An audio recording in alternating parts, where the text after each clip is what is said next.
العالمين والصلاة والسلام على نبينا محمد وعلى آله وأصحابه أجمعين أما بعد. ഞാൻ വായിക്കുന്നത് മുമ്പൊരിക്കൽ ഒരു ക്ലാസ് എടുത്തിട്ടുണ്ട് ഈ കിതാബ് ഓൺലൈനായിട്ട്. പക്ഷേ ഇത് വളരെ ആവശ്യമായ വിഷയവും അതുപോലെ തന്നെ അന്ന് റെക്കോർഡ് ചെയ്യാത്തതുകൊണ്ടും ഒന്നുകൂടി വായിക്കാം എന്ന് കരുതിയിരുന്നതാണ്. ഇമാം അബൂബക്കർ അൽ ഖല്ലാൽ റഹിമഹുല്ലാഹ് എഴുതിയിട്ടുള്ള അൽ ഹസ്സ് അല തിജാറ എന്ന കിതാബ് ചെറിയൊരു റിസാലയാണ്. ഇത് എഴുതിയിട്ടുള്ളത് ഹിജ്റ 300-കളിൽ അല്ലെങ്കിൽ 310-11 കാലയളവിൽ മരണപ്പെട്ട 3-ാം നൂറ്റാണ്ടിൽ ജീവിച്ചിരുന്ന ഹിജ്റ 200-300 ഇടയിൽ ജീവിച്ചിരുന്ന വലിയൊരു ഇമാമാണ് ഇമാം അബൂബക്കർ അൽ ഖല്ലാൽ റഹിമഹുല്ലാഹ്. അദ്ദേഹം ഇമാം അഹ്മദിൻ്റെ ശിഷ്യന്മാരുടെ ശിഷ്യനാണ്. വലിയ ഇമാമാണ് ഹംബലി മദ്ഹബിലെ. അദ്ദേഹമാണ് ആദ്യമായി ഹംബലി മദ്ഹബിലെ ഒരു കിതാബ് രചിക്കുന്നത്. ഇമാം അഹ്മദിൻ്റെ ഖൗലുകൾ അവലംബിച്ച് അൽ ജാമിഉ ഫിൽ ഫിഖ് എന്ന് പറയുന്ന ഒരു കിതാബ് എഴുതിയത് അദ്ദേഹമാണ്. അതിനെ അവലംബിച്ചാണ് പിന്നീട് ഹംബലി മദ്ഹബ് വികസിച്ചിട്ടുള്ളത്. ഇമാം അഹ്മദിൻ്റെ ശിഷ്യന്മാരെ അന്വേഷിച്ച് നടന്ന് അവരുടെയൊക്കെ അടുത്തുനിന്ന് ഇമാം അഹ്മദിൻ്റെ റിവായത്തുകൾ ശേഖരിച്ചാണ് അദ്ദേഹം ഈ കിതാബ് എഴുതുന്നത്.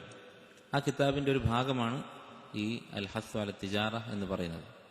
അതിൽ അദ്ദേഹം മഈശത്തുമായി ബന്ധപ്പെട്ട്, കച്ചവടവുമായി ബന്ധപ്പെട്ട്, അതുപോലെ മറ്റു വരുമാന മാർഗങ്ങളുമായി ബന്ധപ്പെട്ട് അഹ്മദ് ബിൻ ഹംബൽ റഹിമഹുല്ലാഹ് പറഞ്ഞിട്ടുള്ള, അതുപോലെ മറ്റു ചില മുൻഗാമികൾ പറഞ്ഞിട്ടുള്ള അസറുകൾ, പ്രധാനമായും ഇമാം അഹ്മദിൻ്റെ അസറുകളാണ് ഇതിൽ ഉദ്ധരിച്ചിട്ടുള്ളത്. ഇതിൽ അസറുകൾ സഹീഹാണോ എന്ന് നോക്കേണ്ട കാര്യമില്ല. കാരണം ഇമാം അഹ്മദിൻ്റെ ശിഷ്യന്മാരുടെ ശിഷ്യനാണ്. അദ്ദേഹം ഉദ്ധരിക്കുന്നത് അദ്ദേഹത്തിൻ്റെ ഉസ്താദുമാരിൽ നിന്ന്. അവരെല്ലാവരും അറിയപ്പെട്ട ഇമാമിയങ്ങളാണ്. അവരുടെ ഉസ്താദ് അഹ്മദ് ബിൻ ഹംബൽ റഹിമഹുല്ലാഹു തആലയാണ്. അദ്ദേഹം പറയുന്നു, സനദ് ഉദ്ധരിച്ചതിന് ശേഷം, അഥവാ അബൂബക്കർ ഖല്ലാലിൻ്റെ ഈ കിതാബ് തുടങ്ങുന്നത് സനദ് കൊണ്ടാണ്. വലിയ നീണ്ട സനദാണ്. കാരണം മുൻഗാമികൾ അങ്ങനെയാണ് അവർ കിതാബുകൾ എഴുതുക.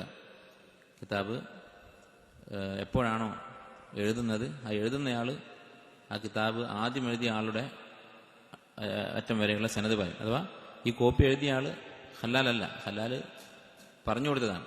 അത് കേട്ട് കേട്ട് കേട്ട് പിൻഗാമികളായിട്ടുള്ള ആളുകളാണിത് എഴുതി വെക്കുന്നത്. എഴുതി വെച്ച ആളുകളുടെ സനദാണ് കിതാബിന്റെ തുടക്കത്തിൽ കാണുന്നത്. അങ്ങനെ സനദ് പറഞ്ഞതിന് ശേഷം ഖല്ലാൽ റഹിമഹുല്ലാഹ് പറയുന്നു, ഖാല ഹദ്ദസന അബൂബക്കർ അൽ മർറൂദി. അബൂബക്കർ അൽ മർറൂദി ഇമാം അഹ്മദിന്റെ ശിഷ്യനാണ്. ഖാല സമിഅതു റജുലൻ യഖൂലു ലി അബി അബ്ദുല്ലാഹ് റഹിമഹുല്ലാഹ്. ഇമാം അഹ്മദിനോട് ഒരാൾ പറയുന്നത് ഞാൻ കേട്ടു. ഇന്നി ഫി കിഫായ. ഒരാൾ ഇമാം അഹ്മദിനോട് പറഞ്ഞു, ഇന്നി ഫി കിഫായ, ഞാൻ ആവശ്യത്തിന് സമ്പത്തുള്ളവനാണ്, എൻ്റെ കാര്യങ്ങൾക്ക് ആവശ്യമായ സമ്പത്തുണ്ട്. ഫഖാല, അപ്പോൾ ഇമാം അഹ്മദ് പറഞ്ഞു, ഇൽസമി സൂഖ്, എന്നാലും നീ കച്ചവടം ചെയ്യണം. അപ്പോൾ അദ്ദേഹം പറഞ്ഞതിൻ്റെ അർത്ഥം എനിക്ക് ആവശ്യത്തിന് പണമുണ്ട്, അതുകൊണ്ട് ഞാൻ അധ്വാനിക്കുന്നില്ല എന്നാണ്. അപ്പോഴാണ് അദ്ദേഹം പറഞ്ഞത്, ഇൽസമി സൂഖ, നീ അങ്ങാടിയിൽ തുടരുക, തസ്ലു ബിഹിർ റഹിം വതഊദു ബിഹി, അങ്ങനെ കച്ചവടം തുടർന്നാൽ നിനക്ക് കുടുംബബന്ധം പുലർത്താൻ സാധിക്കും, രോഗികളെ സന്ദർശിക്കാൻ സാധിക്കും.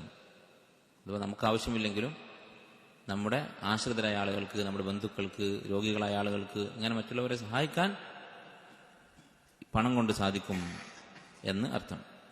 قال حدثنا عبد العزيز بن جعفر قال حدثنا الخلال أخبرنا أبو بكر المروذي. ഈ കിതാബിൽ ഖല്ലാലിന്റെ മുമ്പ് വേറെ സനദ് കാണുന്നതിന്റെ കാരണമാണ് ഞാൻ പറഞ്ഞത്. കിതാബ് പിൽക്കാലത്ത് എഴുതപ്പെട്ടതാണ്. അപ്പോൾ ആ എഴുതിയ ആളുകൾ എങ്ങനെയാണ് ഖല്ലാലിലേക്ക് എത്തുന്നത് എന്നതാണ് ഈ പറയുന്ന സനദ്. അഖ്ബറന അബൂബക്കർ അൽ മർറൂദി ഖാല ഖാല റജുലുൻ ലി അബി അബ്ദുല്ലാഹ് റഹിമഹുല്ലാഹ്. ഇമാം അഹ്മദിനോട് ഒരാൾ പറഞ്ഞു, റജുലുൻ മിൻ അസ്ഹാബി ഇബ്നി അസ്ലം. മുഹമ്മദ് ഇബ്നു അസ്ലം എന്ന് പറയുന്നത് ഒരു ആലിമായിരുന്നു, അന്നത്തെ കാലത്ത് ജീവിച്ചിരുന്ന വലിയ സാഹിദായ ഒരു ആലിമാണ്. തറ അൻ അഅമൽ, ഞാൻ ജോലി ചെയ്യണോ എന്ന് ചോദിച്ചു ഇമാം അഹ്മദിനോട്. എന്താണ് അഭിപ്രായം, ജോലി ചെയ്യേണ്ട ആവശ്യമുണ്ടോ? ഖാല നഅം, ഇമാം അഹ്മദ് പറഞ്ഞു അതെ. വതസദ്ദഖ് ബിൽ ഫദ്ലി അലാ ഖറാബതിക്, ജോലി ചെയ്യണമെന്ന് ചോദിക്കാൻ കാരണം ഒരുപക്ഷെ അയാൾക്ക് വേറെ എന്തെങ്കിലും വരുമാന മാർഗം ഉണ്ടായിരിക്കാം, അയാളുടെ അത്യാവശ്യത്തിനുള്ള സമ്പത്ത് അയാളുടെ കയ്യിൽ ഉണ്ടായിരിക്കാം, അല്ലെങ്കിൽ അങ്ങനെ ചോദിക്കേണ്ടതില്ല. അപ്പോൾ ഇമാം അഹ്മദ് പറയുന്നത് അധ്വാനിക്കണം, വതസദ്ദഖ് ബിൽ ഫദ്ലി അലാ ഖറാബതിക്, എന്നിട്ട് ബാക്കിയാകുന്ന തുക, നിന്റെ ആവശ്യം കഴിഞ്ഞിട്ട് ബാക്കിയാകുന്ന സമ്പത്ത് നിന്റെ കുടുംബക്കാർക്ക് നീ സദഖ ചെയ്യുക. قال أخبرنا أبو بكر المروذي قال سمعت أبا عبد الله رحمه الله يقول.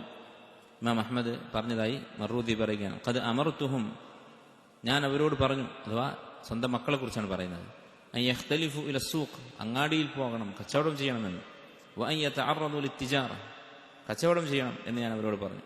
وروي عن عائشة رضي الله تعالى عنها عن النبي صلى الله عليه وسلم നബി സല്ലല്ലാഹു അലൈഹി വസല്ലം പറഞ്ഞതായി ആയിഷ റളിയല്ലാഹു അൻഹയിൽ നിന്ന് ഉദ്ധരിക്കപ്പെട്ടിട്ടുണ്ട്. ഇന്ന അത്യബ മാ അകല റജുലു മിൻ കസ്ബിഹി, ഒരു മനുഷ്യൻ തിന്നിട്ടുള്ള കഴിച്ചിട്ടുള്ള ഭക്ഷണത്തിൽ വെച്ച് ഏറ്റവും നല്ലത് സ്വന്തം അധ്വാനം കൊണ്ട്, സ്വന്തം കൈകൊണ്ട് അധ്വാനിച്ച് സമ്പത്താകുന്നു. അപ്പോൾ അധ്വാനിച്ച് ഭക്ഷണം കഴിക്കുക, സ്വന്തം വിയർപ്പ് കൊണ്ട് ഭക്ഷണം കഴിക്കുക, സമ്പാദിക്കുക എന്നുള്ളത് അതാണ് ഏറ്റവും നല്ല വരുമാനം. قال أخبرني محمد بن الحسين أن الفضل بن زياد حدثهم قال سمعت أبا عبد الله يأمر بالسوق ويقول ما محمد കച്ചവടം ചെയ്യാൻ ആളുകളോട് കൽപ്പിക്കുന്നത് ഞങ്ങൾ കേട്ടു. വയഖൂലു, അദ്ദേഹം പറഞ്ഞു, മാ അഹ്സനൽ ഇസ്തിഗ്നാഅ അനിൻ നാസ്, ജനങ്ങളെ ആശ്രയിക്കാതിരിക്കുന്നത് എത്ര നല്ല കാര്യമാണ്. أخبرني محمد بن موسى قال سمعت علي بن جعفر قال مضى أبي إلى أبي عبد الله رحمه الله. അലി ഇബ്നു ജഅഫർ എന്ന് പറയുന്ന ഒരു വ്യക്തി പറയുകയാണ്, എൻ്റെ ഉപ്പ എന്നെയും കൊണ്ട് ഇമാം അഹ്മദിൻ്റെ അടുത്തേക്ക് പോയി. ഫഖാല ലഹു, അപ്പോൾ ഇമാം അഹ്മദ് എൻ്റെ ഉപ്പയോട് പറഞ്ഞു, യാ അബ അബ്ദില്ലാ ഹാദ ഇബ്നി, ഈ ചെന്നയാൾ അദ്ദേഹം ഇമാം അഹ്മദിനോട് അങ്ങോട്ട് പറഞ്ഞതാണ്, ഹാദ ഇബ്നി, ഇതെൻ്റെ മകനാണ് എന്ന് പറഞ്ഞ് പരിചയപ്പെടുത്തി. ഫദഅ ലി, ഇമാം അഹ്മദ് എനിക്ക് വേണ്ടി പ്രാർത്ഥിച്ചു. വഖാല ലി അബി, എന്നിട്ട് എൻ്റെ ഉപ്പയോട് പറഞ്ഞു, അൽസിംഹു സൂഖ് വജന്നിബ്ഹു അഖറാന, അവനെ മാർക്കറ്റിൽ പറഞ്ഞേക്കുക, കച്ചവടം ചെയ്യാൻ പറഞ്ഞേക്കുക. വജന്നിബ്ഹു അഖറാനഹു, അവൻ്റെ സമപ്രായക്കാരുടെ കൂടെ അവനെ വിടരുത് എന്ന് പറഞ്ഞു. അപ്പോൾ സമപ്രായക്കാരെന്ന് പറഞ്ഞാൽ ചെറിയ കുട്ടികളൊക്കെ കളിയായിരിക്കും. അപ്പോൾ സാധാരണ കുട്ടികൾക്കിടയിൽ ഉത്തരവാദിത്തം ഉണ്ടാവില്ല. അപ്പോൾ അവരെ കൂടുതൽ കുട്ടികളുടെ കൂടെ തന്നെ വിട്ടാൽ അവരെന്ത് ചെയ്യും? ഉത്തരവാദിത്തമില്ലാത്തവരായി തുടരും.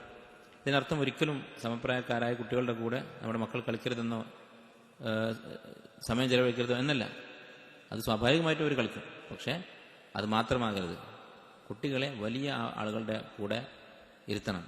അത് അവർക്ക് നല്ല ഒരു തർബിയത്ത് കിട്ടാൻ, അവർക്ക് മുതിർന്നവരുടെ അദബും സംസ്കാരവും ഒക്കെ പഠിക്കാൻ സഹായിക്കും. അതിന് ആദ്യം നമുക്ക് അദബുണ്ടാവണം. മുതിർന്ന ആളുകൾ അവർ നല്ല കാര്യങ്ങൾ സംസാരിക്കുകയും ആവശ്യമുള്ള കാര്യങ്ങൾ സംസാരിക്കുകയും ഒക്കെ ചെയ്യുകയാണെങ്കിൽ അത് കണ്ട് മക്കൾ പഠിക്കും. അതുപോലെ തന്നെ ബഹുമാനിക്കേണ്ടവരെ നമ്മൾ ബഹുമാനിച്ചുകൊണ്ട്, മുതിർന്നവരെ ബഹുമാനിക്കുന്നതും അവരുടെ വാക്കുകൾ ശ്രദ്ധിച്ച് കേൾക്കുന്നതും ഇതൊക്കെ നമ്മുടെ മജ്ലിസുകളിൽ സംഭവിക്കണം. അല്ലെ, നമ്മൾ നേരെ തിരിച്ചാണെങ്കിൽ കാര്യമില്ല. നമ്മൾ ഇരുന്ന് സംസാരിക്കുമ്പോൾ കൂടുതൽ പ്രായമുള്ള ഒരാളുണ്ടെങ്കിൽ അയാൾ പറയുന്നതും നമ്മൾ പറയുന്നതും ഒക്കെ ഒരുപോലെയാണ്, തർക്കുത്തരം പറയാൻ. അതുപോലെ അനാവശ്യമായ കാര്യങ്ങൾ, രാഷ്ട്രീയം, യാതൊരു ഉപകാരമില്ലാത്ത കാര്യങ്ങൾ, ഇതൊക്കെയാണ് നമ്മുടെ ചർച്ചയെങ്കിൽ മക്കൾ ചിലപ്പോൾ കളിച്ചെടുക്കുന്നതായിരിക്കും അതിനേക്കാൾ നല്ലത്. നേരെ മറിച്ച് നമ്മുടെ സദസ്സുകൾ ആദ്യം എന്താകണം? മാന്യമായ സദസ്സുകളായിരിക്കണം, ഇസ്ലാമികമായ ആദാബുകളുടെ സദസ്സുകളായിരിക്കും. മുസ്ലിമീങ്ങൾ ഇരിക്കുന്ന സദസ്സുകൾ, ദീനുള്ള ആളുകൾ ഇരിക്കുന്ന സദസ്സുകൾ, അത് മറ്റുള്ളവരെ പോലെ ആകാൻ പാടില്ല. ഒരു ഹദീസിൽ കാണാം, നബി സല്ലല്ലാഹു അലൈഹി വസല്ലം ഒരു മജ്ലിസിൽ നിന്ന് എഴുന്നേൽക്കുന്നതിനിടയിൽ ചിലപ്പോൾ 100 പ്രാവശ്യം റബ്ബിഗ്ഫിർലി വർഹംനി ഇന്നക അൻത തവ്വാബുർ റഹീം എന്ന് നബി സല്ലല്ലാഹു അലൈഹി വസല്ലം ചിലപ്പോൾ 100 പ്രാവശ്യം പറയുന്നത് ഞങ്ങൾ എണ്ണുമായിരുന്നു എന്ന് ഇബ്നു ഉമർ റളിയല്ലാഹു അൻഹു പറഞ്ഞിട്ടുണ്ട്. അപ്പോൾ നമ്മുടെ സദസ്സുകളിൽ ദിക്റുണ്ടാവണം. അതുപോലെ മുൻഗാമികൾ പറഞ്ഞത് കാണാം, ജന്നിബു മജാലിസക്കും അൽ ബുത്തൂന വൽ ഫുറൂജ്, നിങ്ങളുടെ സദസ്സുകൾ സ്ത്രീകളെക്കുറിച്ചും ഭക്ഷണത്തെക്കുറിച്ചുമുള്ള ചർച്ച ഒഴിവാക്കുക എന്ന് പറഞ്ഞത്. അപ്പോൾ അനാവശ്യമായ കാര്യങ്ങൾ, മൻ കാന യുഅ്മിനു ബില്ലാഹി വൽ യൗമിൽ ആഖിർ ഫല്യകുൻ ഖൈറൻ ഔ ലിയസ്മുത്, ധാരാളം ആയത്തുകളും ഹദീസുകളും ഉള്ളതാണ്. അപ്പോൾ അങ്ങനെയുള്ള മജ്ലിസുകളായിരിക്കണം ഒന്നാമത് നമ്മൾ ഇരിക്കുന്നത്. അതുപോലെ തന്നെ സ്വാലിഹ്യങ്ങളായ ആളുകളെക്കുറിച്ച് സംസാരിക്കുക. ഇദാ ദുക്കിറ സ്വാലിഹൂൻ നസലത് അർറഹ്മ എന്ന് മുൻഗാമികൾ പറഞ്ഞത് കാണാം. മുൻഗാമികളായ സ്വാലിഹ്യങ്ങളായ ആളുകളെക്കുറിച്ച് സംസാരിച്ചാൽ അവിടെ അള്ളാഹുവിന്റെ റഹ്മത്ത് ഇറങ്ങും ആ മജ്ലിസിൽ. എന്ന് പറഞ്ഞാൽ അള്ളാഹുവിന്റെ റഹ്മത്ത് ഇറങ്ങുമെന്ന് പറയാൻ കാരണം അവരെക്കുറിച്ച് ഓർക്കുന്നത് നമുക്ക് ഈമാൻ ഉണ്ടാക്കും. അള്ളാഹുവിന്റെ ഏറ്റവും വലിയ റഹ്മത്താണ് ഈമാൻ എന്ന് പറയുന്നത്, നമ്മുടെ ഈമാൻ വർദ്ധിക്കുക എന്ന് പറയുന്നത്. അപ്പം അങ്ങനെയുള്ള നല്ല സദസ്സുകൾ ആദ്യം നമ്മൾ ഉണ്ടാക്കണം. എന്നിട്ട് അതിൽ നമ്മുടെ മക്കളെ ഇരുത്തണം. അതുപോലെ ദുനിയാവിന്റെ കാര്യങ്ങളും ചർച്ച ചെയ്യണം.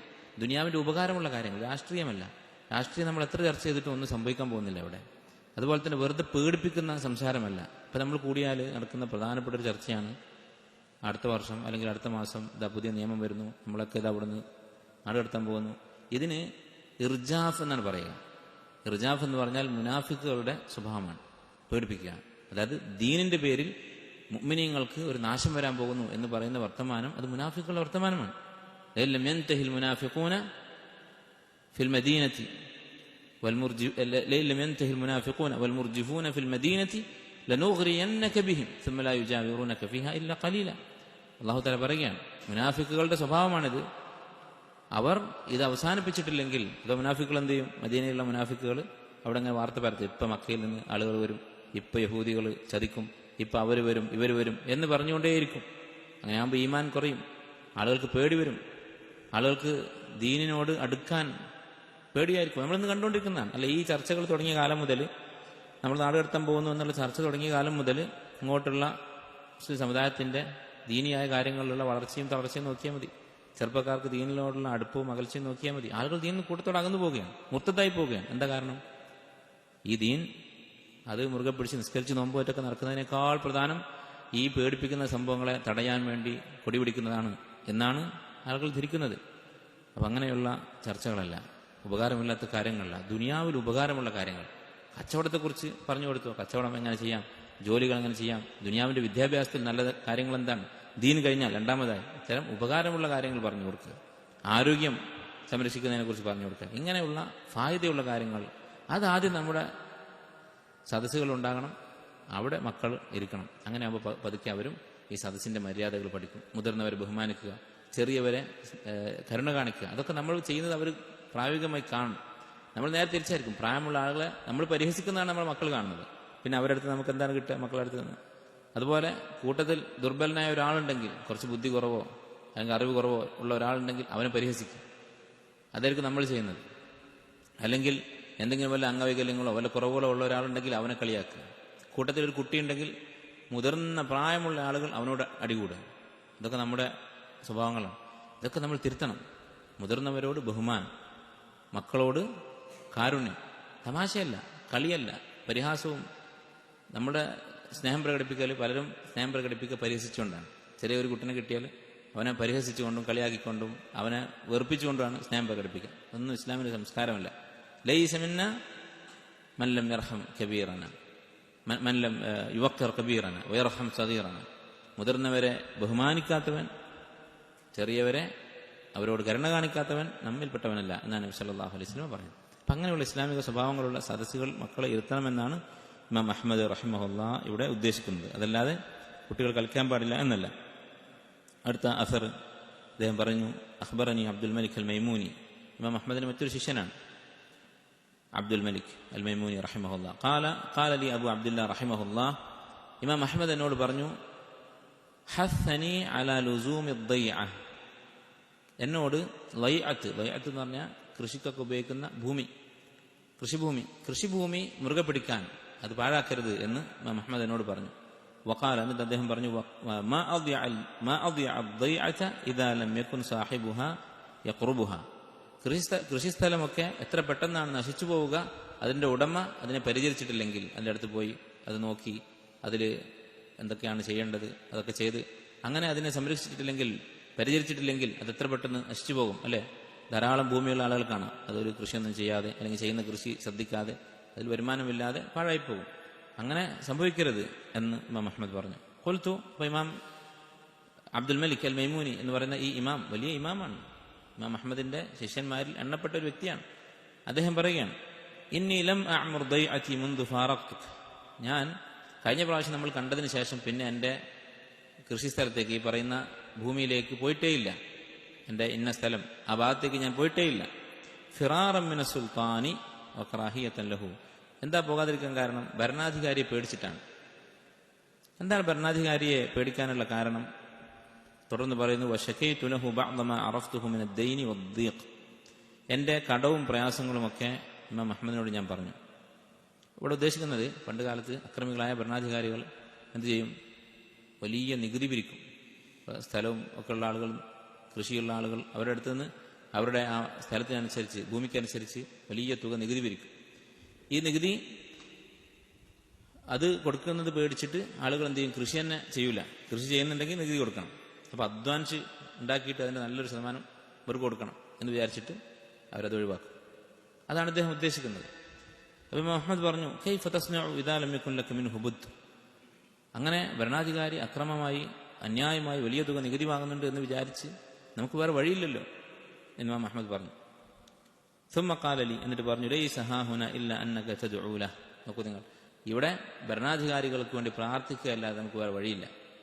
അവിടെ ഭരണാധികാരിക്കെതിരായിട്ട് പ്രാർത്ഥിക്കാനല്ല പറയുന്നത്, ഭരണാധികാരി നന്നാകാൻ വേണ്ടി പ്രാർത്ഥിക്കുകയല്ലാതെ നമുക്ക് വേറെ വഴിയില്ല. അന്നത്തെ ഭരണാധികാരികൾ ഇമാം അഹ്മദിന്റെ ജീവിതകാലത്ത് അധികവും ഭരണം നടത്തിയിരുന്നത് മുഅ്തസിലികളായിരുന്നു. അഹ്ലുസുന്നത്തുമല്ല. അതുപോലെ മറ്റുള്ള ഭരണകാര്യങ്ങളിലും വലിയ അക്രമങ്ങൾ ചെയ്തിരുന്ന ആളുകളാണ്. ഇമാം അഹ്മദിനെ തന്നെ വധശിക്ഷ വിധിച്ച് അദ്ദേഹത്തെ കൊല്ലാൻ ശ്രമിച്ചവരാണ്. അതിൽ നിന്ന് അദ്ദേഹം രക്ഷപ്പെട്ടതാണ്. ഇങ്ങനെയുള്ള ഭരണാധികാരികളെ കുറിച്ചാണ് അദ്ദേഹം പറയുന്നത്, ലൈസ ഹാഹുന ഇല്ല അന്നക തദ്ഉ ലഹു. ഇതാണ് അഹ്ലുസുന്നത്തി വൽ ജമാഅത്തിന്റെ അഖീദ. ഭരണാധികാരികൾ എന്ത് അക്രമം ചെയ്താലും അവർക്ക് വേണ്ടി പ്രാർത്ഥിക്കുക, അവർ നന്നാകാൻ വേണ്ടി പ്രാർത്ഥിക്കുക. ഫുദൈൽ ഇബ്നു ഇയാദ് എന്ന് പറഞ്ഞ താബിഈ അദ്ദേഹം പറഞ്ഞു, ലൗ കാന ലി ദഅവത്തുൻ മുസ്തജാബ ലജഅൽതുഹാ ഫിൽ ഇമാം. എനിക്ക് ഉത്തരം കിട്ടുമെന്ന് ഉറപ്പുള്ളൊരു പ്രാർത്ഥനയുണ്ട് എന്ന് അള്ളാഹു പറഞ്ഞിരുന്നെങ്കിൽ ഞാനത് ഇമാമിന് വേണ്ടി, ഭരണാധികാരിക്ക് വേണ്ടി പ്രാർത്ഥിക്കും. കാരണം എന്താണ്? അതവരുടെ ബുദ്ധിയാണ്. ഭരണാധികാരി നന്നായാൽ നാട് മുഴുവൻ നന്നാകും, ജനങ്ങൾ മുഴുവൻ നന്നാകും, ഇസ്ലാമിന് പ്രതാപമുണ്ടാകും. അതാണ് അഹ്ലുസുന്നത്തി വൽ ജമാഅത്തിന്റെ, സഹാബത്തിന്റെ, താബിഈങ്ങളുടെ, ഇമാമിങ്ങളുടെ മാർഗം. അല്ലാതെ ഭരണാധികാരികൾ ഇരുന്ന് ഗീബത്ത് പറയുകയല്ല. ലാ തഗ്തബ് ഇമാമക്. ഇബ്നു അബ്ബാസ് റളിയല്ലാഹു അൻഹുവിന്റെ അസറാണ്. നിന്റെ ഭരണാധികാരിയായ, മുസ്ലിമായ ഭരണാധികാരിയെ കുറിച്ചാണ് പറയുന്നത്, ഇമാമിനെ കുറ്റം പറയരുത്. ഖുൽതു ഫമിൻ ദാലിക ബുദ്. അപ്പോൾ ഇദ്ദേഹം പറഞ്ഞു, ഈ ഭരണാധികാരിയുടെ നികുതിയിൽ നിന്നൊക്കെ രക്ഷപ്പെടാൻ ഒരു വഴി ഉണ്ടെങ്കിലോ? ഒരു വഴിയില്ലെങ്കിൽ അത് കൊടുക്കല്ലാതെ നമ്മൾ എന്താ ചെയ്യുക എന്നാണല്ലോ ഇമാം അഹ്മദ് പറഞ്ഞത്. അപ്പോൾ അതിൽ നിന്നൊരു വഴി ഉണ്ടെങ്കിലോ? ഖാല കൈഫ തസ്ന. എന്താണ് വഴി? വറഅയ്തു അക്സറ അംരിഹി തസ്ഹീല ഫീഹി വറുഖ്സ. ഇദ്ദേഹം ഉദ്ദേശിക്കുന്നത് കൃഷി ചെയ്യാതിരിക്കുക എന്നുള്ള വഴിയാണ്. അപ്പോൾ ഇമാം അഹ്മദ് റഅയ്തു അക്സറ അംരിഹി അത്തസ്ഹീല ഫീഹി വറുഖ്സ, ഈ നികുതിയൊക്കെ കൊടുത്തുകൊണ്ട് തന്നെ, അത് കൊടുക്കാം, കുഴപ്പമില്ല, ഭരണാധികാരികൾ ആ സമ്പത്ത് കൊണ്ട് നന്മകൾ ചെയ്യുന്നവരാണെങ്കിലും തിരക്കേടില്ല, അവിടെ അധ്വാനിച്ച് സമ്പാദിക്കുക തന്നെയാണ് വേണ്ടത് എന്നാണ് ഇമാം അഹ്മദ് പറഞ്ഞത്. ഖാല വഖാല അബൂ അബ്ദുല്ലാ റഹിമഹുല്ലാഹ് യൗമൻ മുബ്തദിഅൻ. ഇത് ഒരു ദിവസം ഞാൻ അങ്ങോട്ട് പോയി ഇമാം അഹ്മദിനോട് സംസാരിച്ചപ്പോൾ ഇങ്ങോട്ട് പറഞ്ഞതാണ്. ഞാൻ എൻ്റെ കൃഷിസ്ഥലമൊന്നും കുറേ കാലമായിട്ട് കണ്ടിട്ടില്ല എന്ന് പറഞ്ഞപ്പോൾ പറഞ്ഞത്. മറ്റൊരിക്കൽ ഇമാം അഹ്മദ് ഇങ്ങോട്ട് തന്നെ എന്നോട് പറഞ്ഞു, യാ അബുൽ ഹസൻ, അബ്ദുൽ മലിക് അൽ മൈമൂനി അദ്ദേഹത്തിന്റെ കുനിയത്താണ് അബുൽ ഹസൻ. അദ്ദേഹത്തോട് പറഞ്ഞു, ഇസ്തഗ്നി അനിൻ നാസി ബിജുഹദിക്. നീ അധ്വാനിച്ചുകൊണ്ട് ജനങ്ങളിൽ നിന്ന് ആശ്രയിക്കാതെ, ജനങ്ങളെ ആശ്രയിക്കാതെ സ്വാശ്രയനായിരിക്കുക. ഫലം അറ മിസ്ലൽ ഗിന അനിൻ നാസ്. ജനങ്ങളെ ആശ്രയിക്കാതെ ജീവിക്കുന്നതിന് തുല്യമായ മറ്റൊന്നും എനിക്കറിയില്ല. അതാണ് ഏറ്റവും മഹത്തായ കാര്യം. ഖുൽതു വലിമ ഇബ്തദഅതനി ബിഹാദ. അദ്ദേഹം ചോദിച്ചു, നമ്മൾ തമ്മിൽ ഈ വിഷയത്തെക്കുറിച്ച് യാതൊരു ചർച്ചയും നടന്നിട്ടില്ലല്ലോ, വെറുതെ വന്നുകൊണ്ട് ഇത് ഇങ്ങോട്ട് പറയാൻ കാരണം എന്താണ് എന്ന് ചോദിച്ചു. ഇമാം അഹ്മദ് പറഞ്ഞു, ലിഅന്നഹു ഇൻ കാന ലക ശൈഉൻ തുസ്ലിഹുഹു വതകൂനു ഫീഹി വതസ്തഗ്നി ബിഹി അനിൻ നാസ് ഫഇന്നൽ ഗിന മിനൽ ആഫിയ. കാരണം താങ്കൾക്ക് കുറച്ച് സ്ഥലമൊക്കെ ഉണ്ട് എന്ന് അറിയാം, അത് നന്നാക്കി അവിടെ കൃഷി ചെയ്ത് അതിനു വേണ്ട കാര്യങ്ങളൊക്കെ ചെയ്ത് ആളുകളെ ആശ്രയിക്കാതെ സമ്പന്നനായി ജീവിക്കുന്നതാണ് നല്ലത്. ഫഇന്നൽ ഗിന മിനൽ ആഫിയ. ഈ കാര്യം അങ്ങോട്ട് പറയാൻ കാരണം ഫഇന്നൽ ഗിന മിനൽ ആഫിയ. ഗിന എന്ന് പറയുന്നത്, ആളുകളെ ആശ്രയിക്കാതിരിക്കുക എന്ന് പറയുന്നത് ആഫിയത്താണ്. എന്താണ് ആഫിയത്ത് എന്ന് പറഞ്ഞാൽ? ആഫിയത്ത് എന്ന് പറഞ്ഞാൽ ദോഷങ്ങളിൽ നിന്ന് രക്ഷപ്പെടുക, ദീനിലും ദുനിയാവിലും നമ്മെ ബാധിക്കുന്ന അപകടങ്ങൾ.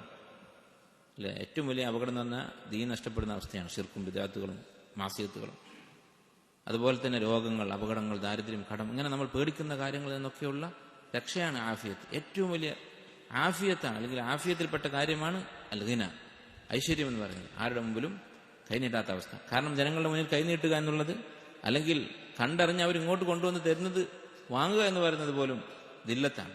ആളുകളുടെ മുന്നിൽ നമ്മൾ തലകുനിക്കുന്ന അവസ്ഥയാണ്. അതിൽ നിന്ന് രക്ഷപ്പെടുന്നതാണ്, അത് വലിയ കാര്യമാണ്, ആഫിയത്തിൽപ്പെട്ടതാണ് എന്ന് ഇമാം അഹ്മദ് റഹിമഹുല്ലാഹ് പറഞ്ഞു. പലതവണ എന്നോട് ഇത് ആവർത്തിച്ച് ഇമാം അഹ്മദ് റഹിമഹുല്ലാഹ് പറഞ്ഞു എന്നാണ് അദ്ദേഹം പറയുന്നത്. ഫഹസ്സനി ഗൈറ മർറ അലൽ ഇസ്ലാഹ്. എൻ്റെ ഈ കൃഷിഭൂമി അത് ശരിയാക്കണം, അത് വെറുതെ കളയരുത്, വെറുതെ ഇരിക്കരുത് എന്ന് പലതവണ ഇമാം അഹ്മദ് എന്നോട് പറഞ്ഞു. വലിസ്തിഗ്നാഇ ബിഇസ്ലാഹി മാ റുസിഖ്തു അനിൻ നാസ്. എനിക്ക് അല്ലാഹു റിസ്ക്കായി നൽകിയ ഈ സ്വത്ത് വകകളൊക്കെ ഉപയോഗിച്ച് ആളുകളിൽ നിന്ന് നിരാശ്രയനായി ഞാൻ ഇരിക്കണം എന്ന കാര്യം ഇമാം അഹ്മദ് ഓർമ്മിപ്പിച്ചു.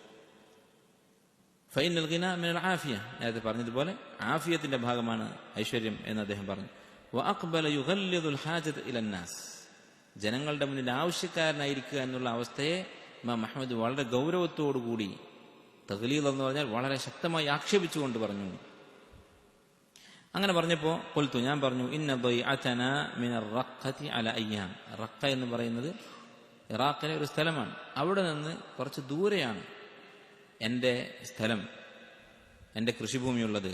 വഫീഹ ദൈറു നസാറ മുഅ്തസിലുൻ മിനൻ നാസ്. അവിടെ ആൾതാമസം കുറവാണ്, ഉള്ള ആളുകൾ നസാറാക്കളാണ്.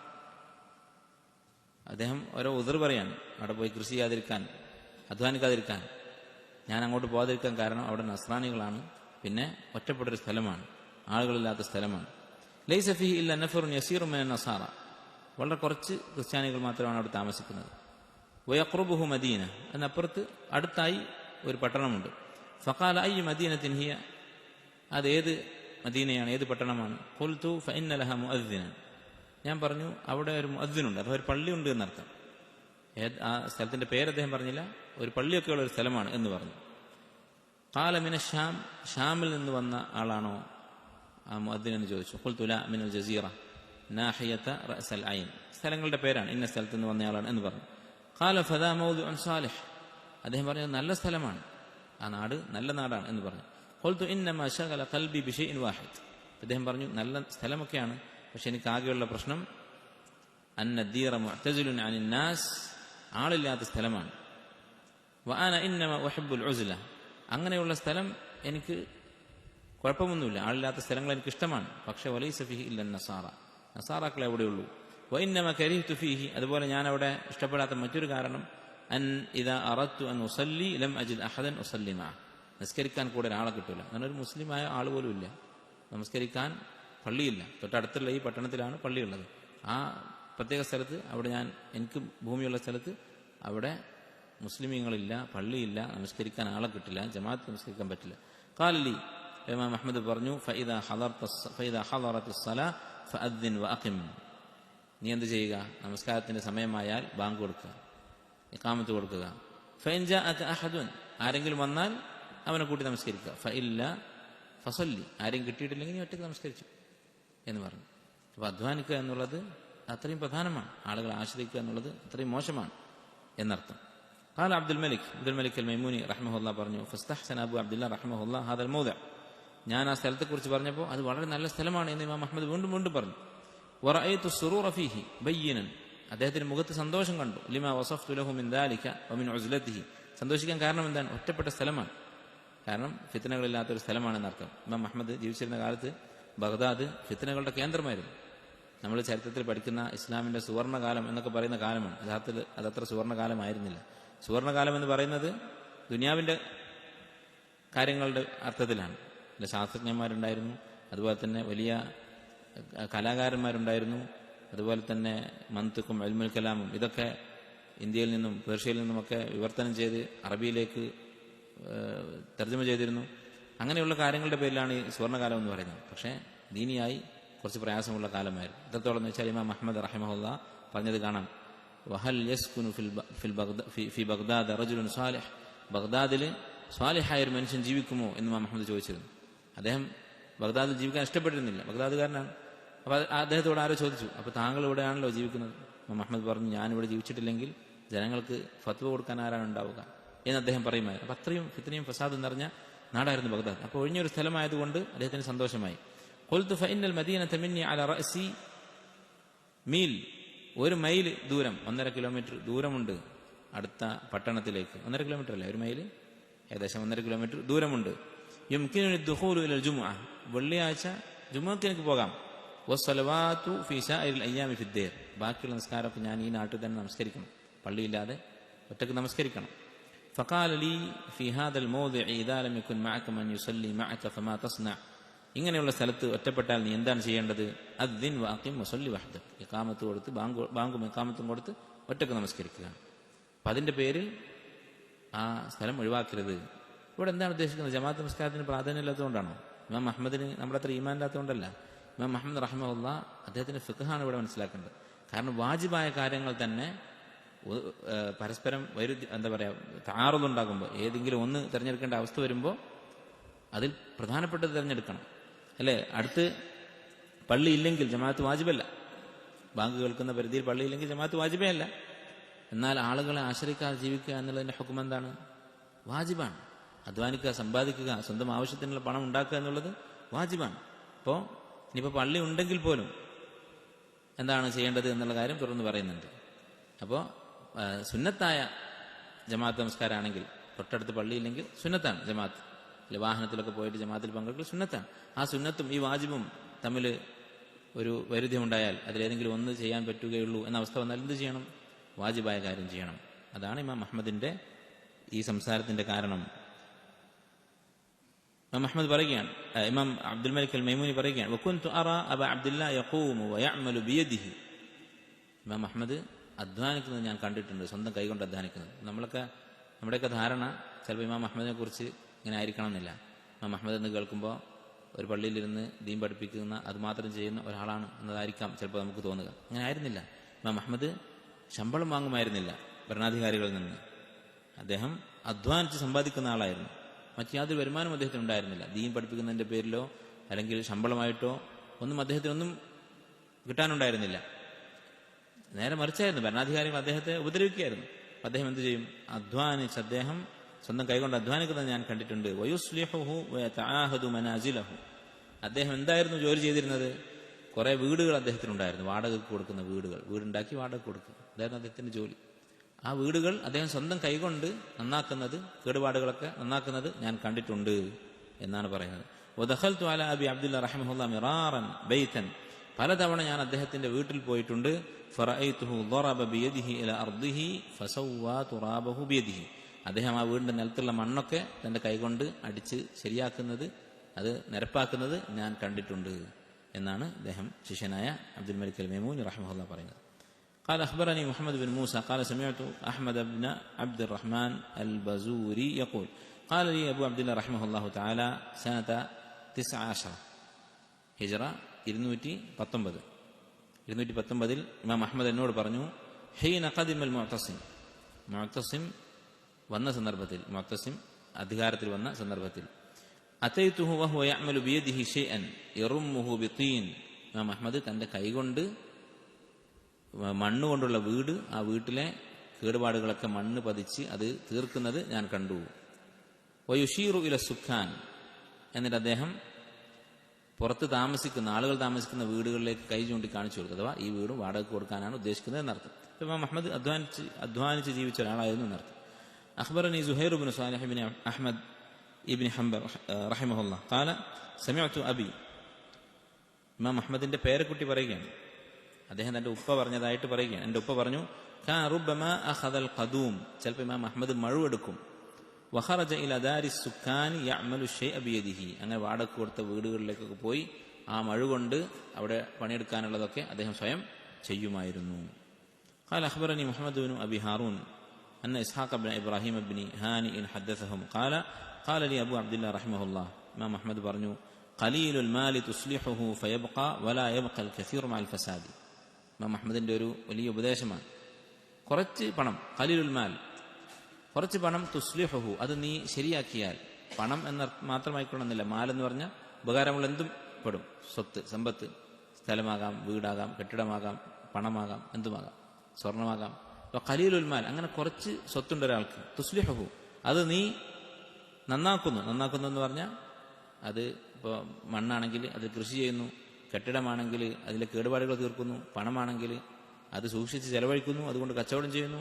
ഇങ്ങനെയൊക്കെ അതിനെ സംരക്ഷിക്കുന്നത് ഫയബക്ക, അങ്ങനെയാണെങ്കിൽ നിലനിൽക്കും. വലാ യബ്ഖൽ കസീറു മഅൽ ഫസാദ്, വേണ്ട രൂപത്തിൽ കൈകാര്യം ചെയ്തിട്ടില്ലെങ്കിൽ, ഫസാദാണെങ്കിൽ വലാ യബ്ഖൽ കസീർ, കുറേ പണം ഉണ്ടായതുകൊണ്ട് കാര്യമില്ല. നമ്മൾ കാണുന്നതാണ്, വലിയ പണക്കാരായി ജനിക്കുന്ന മക്കൾ അവര് മിക്കവാറും എന്ത് ചെയ്യും? അവരുടെ പണം ദൂർത്തടിച്ചില്ലാതെയാക്കും. അങ്ങനെയാണ് പറയുന്നത്, സാധാരണ അനുഭവം അങ്ങനെയാണ്.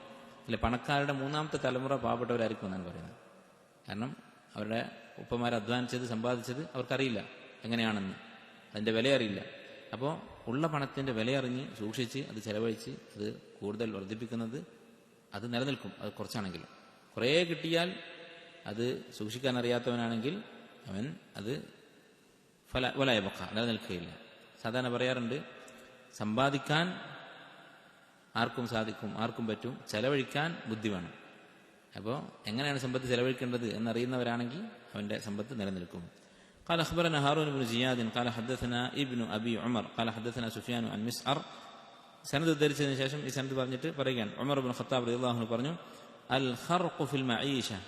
ഇമാം അഹ്മദിന്റെ ഇതേ വാക്ക് ഉമർ ഇബ്നു ഖത്താബ് റളിയല്ലാഹു അൻഹു പറഞ്ഞിട്ടുള്ളതാണ്. അൽ ഖർഖു ഫിൽ മഈഷതി അഖ്വഫു ഇൻദി അലൈക്കും മിനൽ അവസ്. എന്താണ് ഹർക്ക് എന്ന് പറഞ്ഞാൽ? ഹർക്ക് എന്ന് പറഞ്ഞാൽ മണ്ടത്തരം എന്ന് പറയാം. അൽ ഖർഖു ഫിൽ മഈഷ, മഈഷത്തിന്റെ കാര്യത്തിൽ അബദ്ധം ചെയ്യുക എന്നുള്ളത്, സൂക്ഷ്മതയില്ലാതെ ചെലവഴിക്കുക എന്നുള്ളത്, ചെലവഴിക്കാൻ അറിയാതിരിക്കുക എന്നുള്ളത്. അഖ്വഫു ഇൻദി, അതാണ് ഞാൻ കൂടുതൽ പേടിക്കുന്നത്, മിനൽ അബസ്, ദാരിദ്ര്യത്തെക്കാൾ. നിങ്ങൾക്ക് ദാരിദ്ര്യം വരുന്നതിനേക്കാൾ ഞാൻ പേടിക്കുന്നത് ചെലവഴിക്കാൻ അറിയാതിരിക്കുക എന്നുള്ളതാണ്.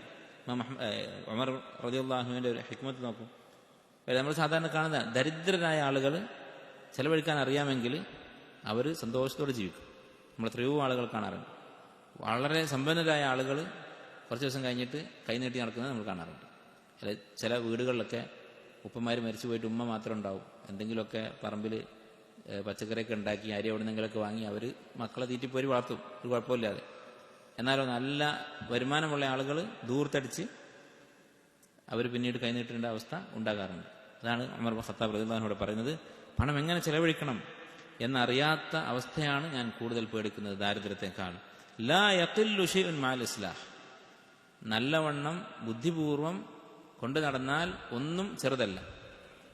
സുബ്ഹാനല്ലാഹ്, അല്ലാഹു തആല നമുക്ക് നൽകിയ നിഅമത്തുകൾ, സമ്പത്ത്, മറ്റു വിഭവങ്ങൾ, അത് നമ്മൾ സൂക്ഷിച്ച് കൊണ്ടു നടക്കുന്നുണ്ടെങ്കിൽ അതൊരിക്കലും ചെറുതെന്ന് പറയാൻ കഴിയില്ല. ചെറിയൊരു വീടാണ്, അത് വേണ്ട രൂപത്തിലാണ് നമ്മൾ കൊണ്ടു നടക്കുന്നതെങ്കിൽ വൃത്തിയാക്കി നമ്മളെ കൊണ്ട് കഴിയുന്ന പോലെയൊക്കെ അത് അതിൻ്റെ കേടുപാടുകൾ തീർത്ത്, വലിയ പണിയൊന്നും എടുക്കാൻ പറ്റിയില്ലെങ്കിൽ എടുക്കാൻ പറ്റുന്ന പണിയെടുത്ത് അത് കൊണ്ടു നടക്കുകയാണെങ്കിൽ അത് ചെറുതല്ല, പിന്നെ അത് വലുതാണ്. അതാണ് ഉമർ റളിയല്ലാഹു അൻഹു പറയുന്നത്. വലാ യബ്ഖാ ശൈഉൻ മഅൽ ഫസാദ്, നേരെ മറിച്ച് ഫസാദാണെങ്കിൽ, നമ്മൾ ഫസാദാക്കുകയാണെങ്കിൽ എത്ര വലുതായിട്ടും കാര്യമില്ല. വലിയ വീടുകളുണ്ടാവും, ചില അതിൻ്റെ ഉള്ളിൽ കയറിയാൽ നമുക്ക് ഇറങ്ങി ഓടാൻ തോന്നും, അത് വേണ്ട രൂപത്തിൽ പരിചരിക്കാത്ത ആളുകളാണെങ്കിൽ. അതുപോലെ തന്നെ പണത്തിൻ്റെ കാര്യം സൂക്ഷിച്ച് കൊണ്ടു നടക്കുന്നവർക്ക് എത്ര കുറഞ്ഞ വിഭവങ്ങളാണെങ്കിലും അത് ചെറുതല്ല. സൂക്ഷിച്ച് കൊണ്ടു നടക്കാൻ കഴിയാത്തവർക്ക് എത്ര കിട്ടിയിട്ടും പ്രയോജനവുമില്ല എന്നർത്ഥം. ഇമാം അഹ്മദ് പറഞ്ഞത് ഇതേ ആശയമാണ്. قال أخبرني حرب بن إسماعيل قال حدثنا المسيب بن واضح قال أشعث قلت لإبراهيم بن أدهم, ഇബ്രാഹിം ഇബ്നു അദ്ഹം എന്ന് പറയുന്നത് താബിഇയാണ്. അദ്ദേഹത്തോട് അദ്ദേഹത്തിന്റെ ശിഷ്യനായ ഈ വ്യക്തി ഇബ്നു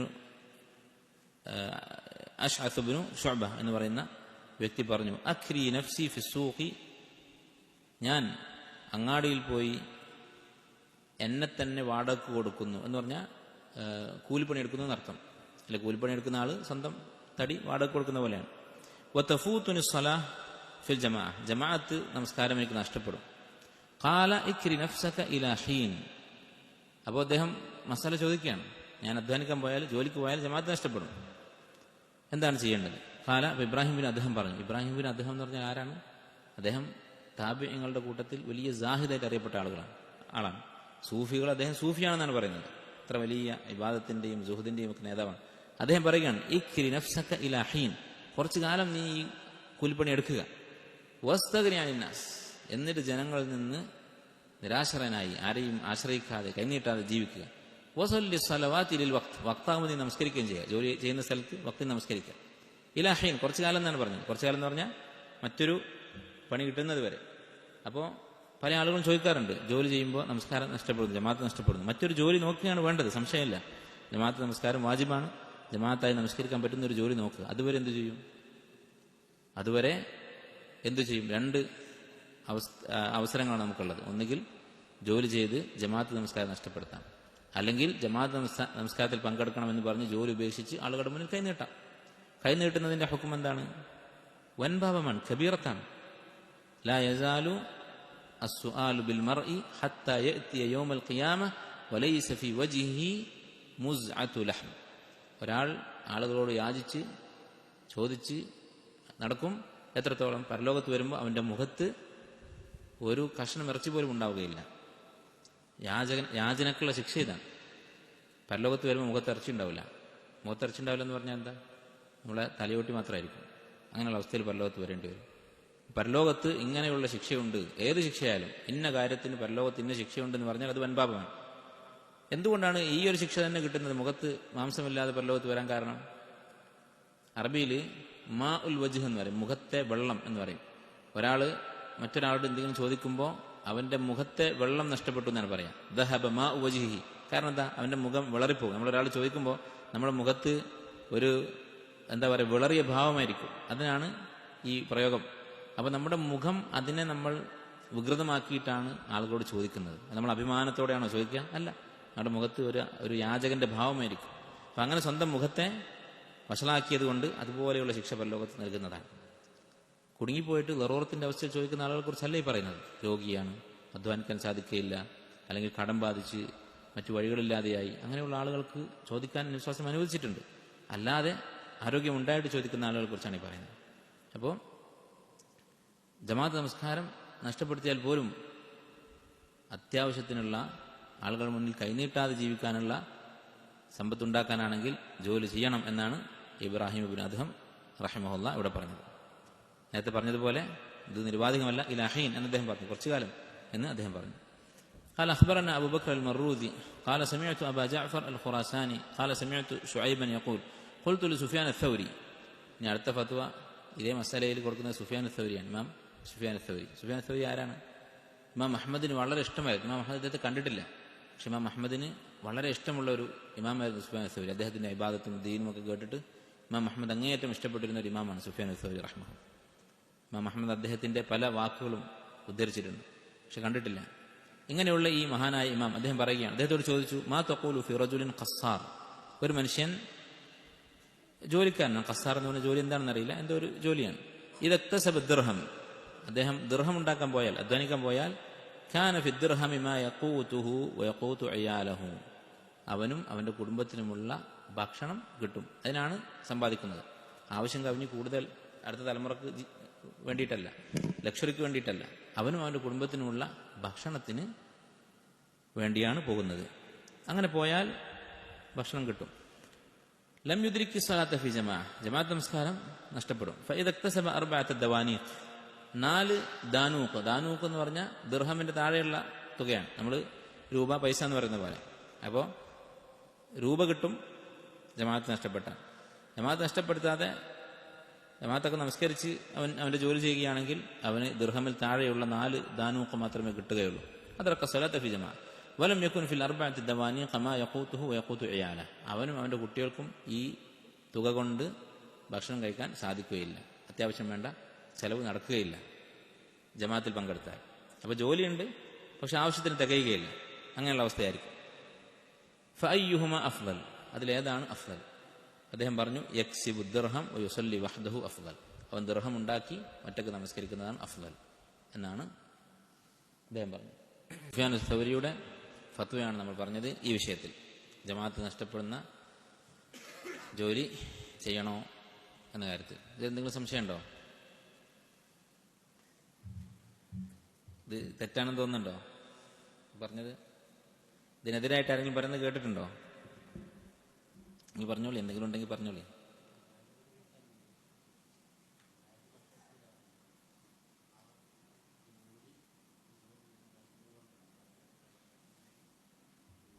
അന്വേഷിക്കണം. അതെ, അതിനല്ലേ പറഞ്ഞത്. അതെ, പാടില്ല.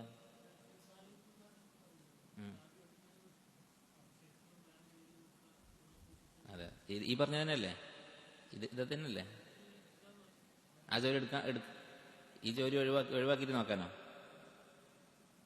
എനിക്കറിയില്ല, ഞാൻ കേട്ടിട്ടില്ല. അങ്ങനെ പറഞ്ഞോ?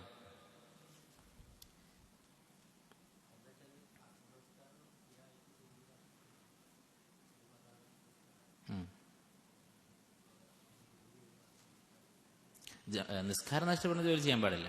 നിസ്കാരം നഷ്ടപ്പെടുന്ന ജോലിയല്ല ജമാഅത്ത് നഷ്ടപ്പെടുന്ന ജോലി ചെയ്യണമെന്നാണ് ഞാൻ അന്വേഷിച്ചപ്പോൾ കണ്ടത്. ഈ അസറുകളുണ്ട്, അതുപോലെ തന്നെ മറ്റു ഉലമാക്കളുടെ ഫത്വയൊക്കെ അങ്ങനെയാണ് കണ്ടത്. താടിന്റെ വിഷയം ഷെയ്ഖ് ഫൗസാൻ പറഞ്ഞത് മറ്റൊരു ജോലി നോക്കട്ടെ എന്നാണല്ലോ പറഞ്ഞത്, അല്ലേ? മറ്റൊരു ജോലി നോക്കട്ടെ എന്ന് പറഞ്ഞതിന്റെ അർത്ഥം എന്താ? ജോലി കിട്ടണമല്ലോ, അല്ലേ? മറ്റൊരു ജോലി കിട്ടാനുള്ളത് കൊണ്ടാണല്ലോ ഈ ജോലി ഉപേക്ഷിച്ച് അവൻ വേറെ ജോലി ചെയ്യട്ടെ എന്നർത്ഥം, അല്ലേ? ജോലി ഇല്ലാതെ അവൻ ഇരിക്കട്ടെ എന്ന് പറഞ്ഞിട്ടില്ലല്ലോ, ജോലി ചെയ്യാതെ വീട്ടിലിരിക്കട്ടെ എന്ന് പറഞ്ഞിട്ടില്ലല്ലോ. അതന്നെയാണ് ഇവിടെയും പറയുന്നത്. വേറെ ജോലി നോക്കട്ടെ, അത്രേ ഉള്ളൂ. ആ ജോലി നോക്കുന്ന സമയം എന്താണ് അവൻ ചെയ്യേണ്ടത്? ഇനിയിപ്പോൾ ജോലി നോക്കി, ഷെയ്ഖ് ഫൗസാൻ പറഞ്ഞ പോലെ ജോലി നോക്കി, എന്നിട്ട് ജോലി കിട്ടിയില്ല, അപ്പം എന്ത് ചെയ്യണം? അതാണ് ചോദ്യം. ശരിയാണ്, വേണമെങ്കിൽ എന്ത് ചെയ്യാം, കുറച്ചു കാലം ജോലി നിർത്തിയിട്ട് തൽക്കാലം കടം വാങ്ങിയിട്ടോ, അല്ല കടം വാങ്ങുന്നതിന് പ്രശ്നമില്ല, യാചനയും കടം തമ്മിൽ വ്യത്യാസമുണ്ട്. എനിക്ക് ഒരു പ്രതീക്ഷയുണ്ട്, ഒരാഴ്ചയോ 2 ആഴ്ചയോ 1 മാസമോ 2 മാസമോ ഒക്കെ അന്വേഷിച്ചാൽ എനിക്ക് ജോലി കിട്ടും എന്ന് പ്രതീക്ഷ ഉണ്ടെങ്കിൽ നമുക്ക് ആളുകളിൽ നിന്ന് കടം വാങ്ങിയിട്ട് എന്ത് ചെയ്യാം, അത്രയും കാലം ജമാഅത്തിൽ പങ്കെടുക്കാം. ഈ ജോലി ഒഴിവാക്കിയിട്ട് കടം വാങ്ങിയ പൈസ ഉപയോഗിച്ച് ജീവിക്കാം. കടം വാങ്ങുമ്പോൾ എന്ത് വേണം, വീട്ടാൻ കഴിയുന്നുള്ള പ്രതീക്ഷ വേണം, അല്ലാതെ കടം വാങ്ങാൻ പാടില്ല. അപ്പോൾ പ്രതീക്ഷ ഉണ്ടാവണേ എന്ത് വേണം, വേറെ ജോലി കിട്ടുമെന്നുള്ള പ്രതീക്ഷ വേണം, എന്നാലേ കടം വീട്ടാൻ പറ്റുള്ളൂ. അങ്ങനെയുള്ള അവസ്ഥയിൽ കുഴപ്പമില്ല. 100% ഉറപ്പാണ് എനിക്ക് ജോലി വേറെ കിട്ടാൻ പോകുന്നില്ല. അവിടെയാണ് നമ്മളെ ചോദ്യം. ജോലി ചെയ്യാതെ വീട്ടിലിരിക്കണോ, എന്നിട്ട് ആളുകളോട് കൈ നീട്ടണോ, അതോ ജമാഅത്ത് നഷ്ടപ്പെടുന്ന ജോലി ചെയ്യണോ? ഇതിലാരും തന്നെ ആ ജോലി ചെയ്യാൻ ഒഴിവാക്കാൻ പറഞ്ഞായിട്ട് ഞാൻ കണ്ടിട്ടില്ല. പിന്നെ ദലീലാണ് നമുക്ക് പ്രധാനം. ദലീൽ എന്താണ്? ജമാഅത്ത് നമസ്കാരം ഒഴിവാക്കുന്നത് തെറ്റാണ്, ജമാഅത്ത് വാജിബാണ്. പക്ഷേ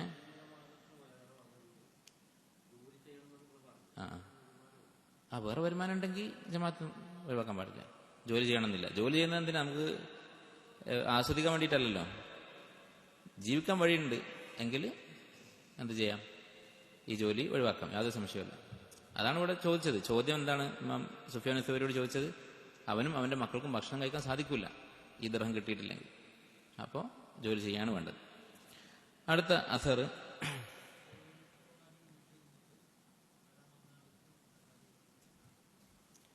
അങ്ങനെ പ്രതീക്ഷിച്ചിട്ടിരുന്ന ആളാണെങ്കിൽ, അതായത് കടം വീട്ടാൻ സാധിക്കും, മറ്റൊരു ജോലി കണ്ടുപിടിച്ചിട്ട് ഞാൻ എന്ത് ചെയ്യും, കടം വീട്ടും എന്ന് പ്രതീക്ഷിച്ചിട്ട് കടം വാങ്ങിയ ആളാണെങ്കിൽ തീർച്ചയായിട്ടും അയാളെ സഹായിക്കാം.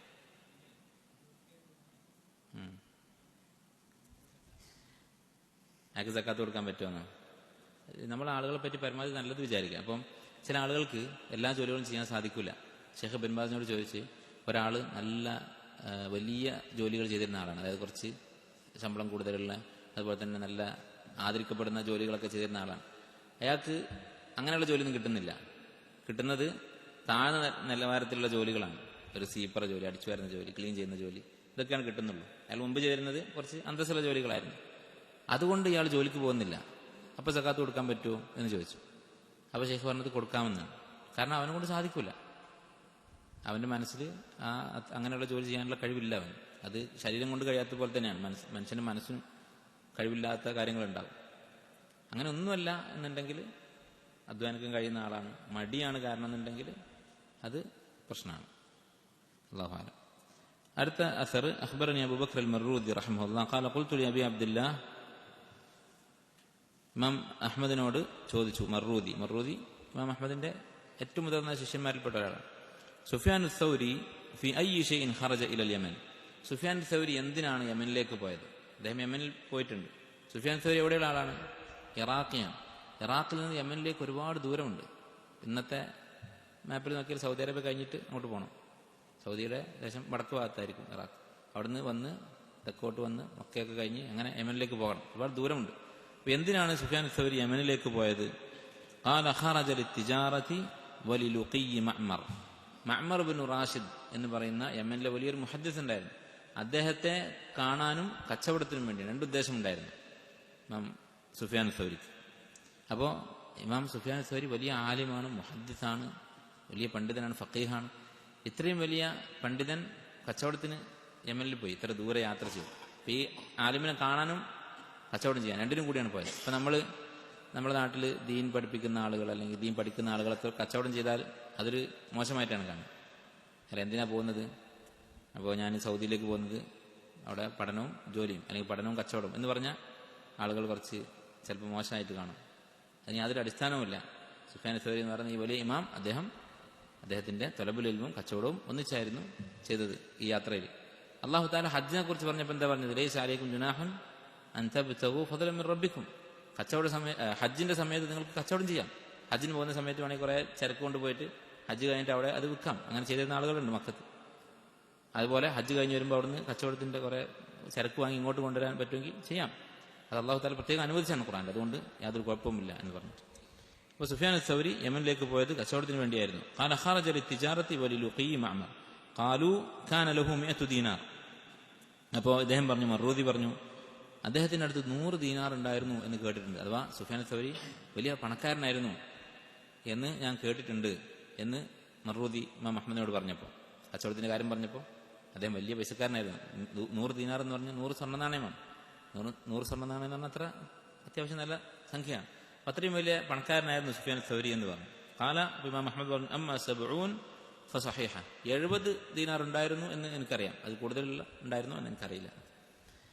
قال أخبرنا يحيى بن أبي طالب الأنطاكي قال حدثنا المسيب بن واضح قال لي يوسف بن أسباط, യൂസുഫ് ഇബ്നു അസ്ബാത്ത് എന്ന് പറയുന്ന പണ്ഡിതൻ പറഞ്ഞു മാത സുഫിയാൻ സൗരി, സുഫിയാൻ സൗരി മരിച്ചപ്പോൾ ഖല്ലഫ 200 ദീനാർ, 200 ദീനാർ അനന്തര സ്വത്തുണ്ടായിരുന്നു. അനന്തരാവകാശികൾക്ക് 200 ദീനാർ വിട്ടിട്ടാണ് പോയത്. ഖുൽതു ലഹു വമിൻ ഐന കാന ലഹു 200 ദീനാർ വഹുവ കാന സാഹിദൽ ഉലമ. അപ്പോൾ ഇദ്ദേഹം ചോദിച്ചു എവിടുന്നാണ് 200 ദീനാർ കിട്ടിയത്? വഹുവ കാന സാഹിദൽ ഉലമ, ഉലമാക്കളുടെ കൂട്ടത്തിൽ ഏറ്റവും വലിയ സാഹിദാണ് അദ്ദേഹം എന്ന് പറഞ്ഞു. അപ്പോൾ യൂസുഫ് ബിൻ അസ്ബാത്ത് റഹിമഹുല്ലാഹ് പറഞ്ഞു കാന യദഉ ശൈഅ ബഅദ ശൈഇ മഅ ഇഖ്വാനിഹി, അദ്ദേഹം തന്റെ സുഹൃത്തുക്കളുടെ കൂടെ പാർട്ട്ണർഷിപ്പായി കച്ചവടം ചെയ്യുമായിരുന്നു. കുറച്ച് പൈസ കൊടുക്കും, കച്ചവടക്കാർക്ക് അദ്ദേഹത്തിന്റെ വക കുറച്ച് മുടക്ക് മുതൽ അദ്ദേഹം കൊടുക്കുമായിരുന്നു. അങ്ങനെ കച്ചവടം ചെയ്തു. ഫബൂരിക ലഹു ഫീഹി, അതിൽ അള്ളാഹു അദ്ദേഹത്തിന് ബർക്കത്ത് ചെയ്തു. അതാണ് പ്രധാനം അല്ലെ, ബർക്കത്ത്. അള്ളാഹുവിൽ നിന്ന് ബർക്കത്ത് കിട്ടണം. ബർക്കത്ത് കിട്ടണമെങ്കിൽ നമ്മുടെ നിയ്യത്ത് നന്നാവണം. നമ്മൾ കച്ചവടം ചെയ്യുമ്പോൾ അല്ലെങ്കിൽ ജോലി ചെയ്യുമ്പോൾ നമ്മുടെ നിയ്യത്തിനനുസരിച്ചാണ് അള്ളാഹു ബർക്കത്ത് തരിക. ബർക്കത്ത് എന്ന് പറഞ്ഞാൽ എന്താണ്? കസ്റത്തുൽ ഖൈരി വ സുബൂതുഹു, ഖൈർ വർദ്ധിക്കുക, ആ ഖൈർ നിലനിൽക്കുക. അപ്പോൾ ഏതൊരു കാര്യത്തിനും ബർക്കത്തുണ്ടോ അതാണ് പ്രധാനം. നബി സല്ലല്ലാഹു അലൈഹി വസല്ലമ ദുആ ചെയ്തിരുന്നതായി ഒരു ഹദീസിൽ വന്നിട്ടുണ്ട്. അല്ലാഹുമ്മ ബാരിക് ലി ഉമ്മത്തി ഫി ബുകൂരിഹ, നേരത്തെ ചെയ്യുന്ന കാര്യങ്ങളിൽ ബർക്കത്ത് ചെയ്യണം. അതുപോലെ തന്നെ അല്ലാഹുമ്മ ബാരിക് ലനാ ഫി സാഇന വ മുദ്ദിന, മദീനയിൽ ഞങ്ങളുടെ കൃഷി കൃഷി ചെയ്തിട്ട് അവിടെ തമ്രാണ് കാര്യമായ കൃഷി. തമ്ര അളക്കുന്നത് മുദ്ദും സാവും ഒക്കെ ആയിട്ടാണ്, കോരിക്കൊണ്ടാണ് കൊടുക്കുന്നത്. അപ്പോൾ മദീനയിലെ കൃഷിയിൽ ബർക്കത്ത് ചെയ്യണം എന്ന് നബി സ്വല്ലല്ലാഹു അലൈഹി വസല്ലം പ്രാർത്ഥിച്ചു. ആലോചിച്ച് നോക്കി, ഇന്നും അവിടെ വളരെ നല്ല നിലക്ക് ഈ ഈത്തപ്പഴത്തിന്റെ കൃഷി നടന്നുകൊണ്ടിരിക്കുന്നു. അപ്പോൾ ബർക്കത്താണ് പ്രധാനം. ചിലപ്പോൾ രണ്ടാളുകൾ ഒരേ സബബുകൾ ചെയ്യും, ഒരേ തുക കൊണ്ട് കച്ചവടം ചെയ്തു, ഒരേ മുടക്ക് മുതൽ, ഒരേ അധ്വാനം. ഒരുപക്ഷെ ഒരാൾ കൂടുതൽ അധ്വാനിച്ചിരിക്കും, കൂടുതൽ തന്ത്രപരമായി ചെയ്തിരിക്കും, പക്ഷേ രണ്ടാമത്തവനായിരിക്കും, ബുദ്ധിയില്ലാത്തവനായിരിക്കും മുന്നിലെത്തുന്നത്. കാരണം എന്താണ്? അള്ളാഹു ബർക്കത്ത് ചെയ്തു. അപ്പോൾ ബർക്കത്തിന് വേണ്ടി പ്രാർത്ഥിക്കണം അള്ളാഹുവിനോട്. അങ്ങനെ സുഫിയാൻ സൗരിക്ക് ബർക്കത്തുണ്ടായി. അദ്ദേഹത്തിന് ബർക്കത്തുണ്ടാകുന്ന സ്വാഭാവികമാണ്, വലിയ ഇമാമാണ്, ആബിദാണ്.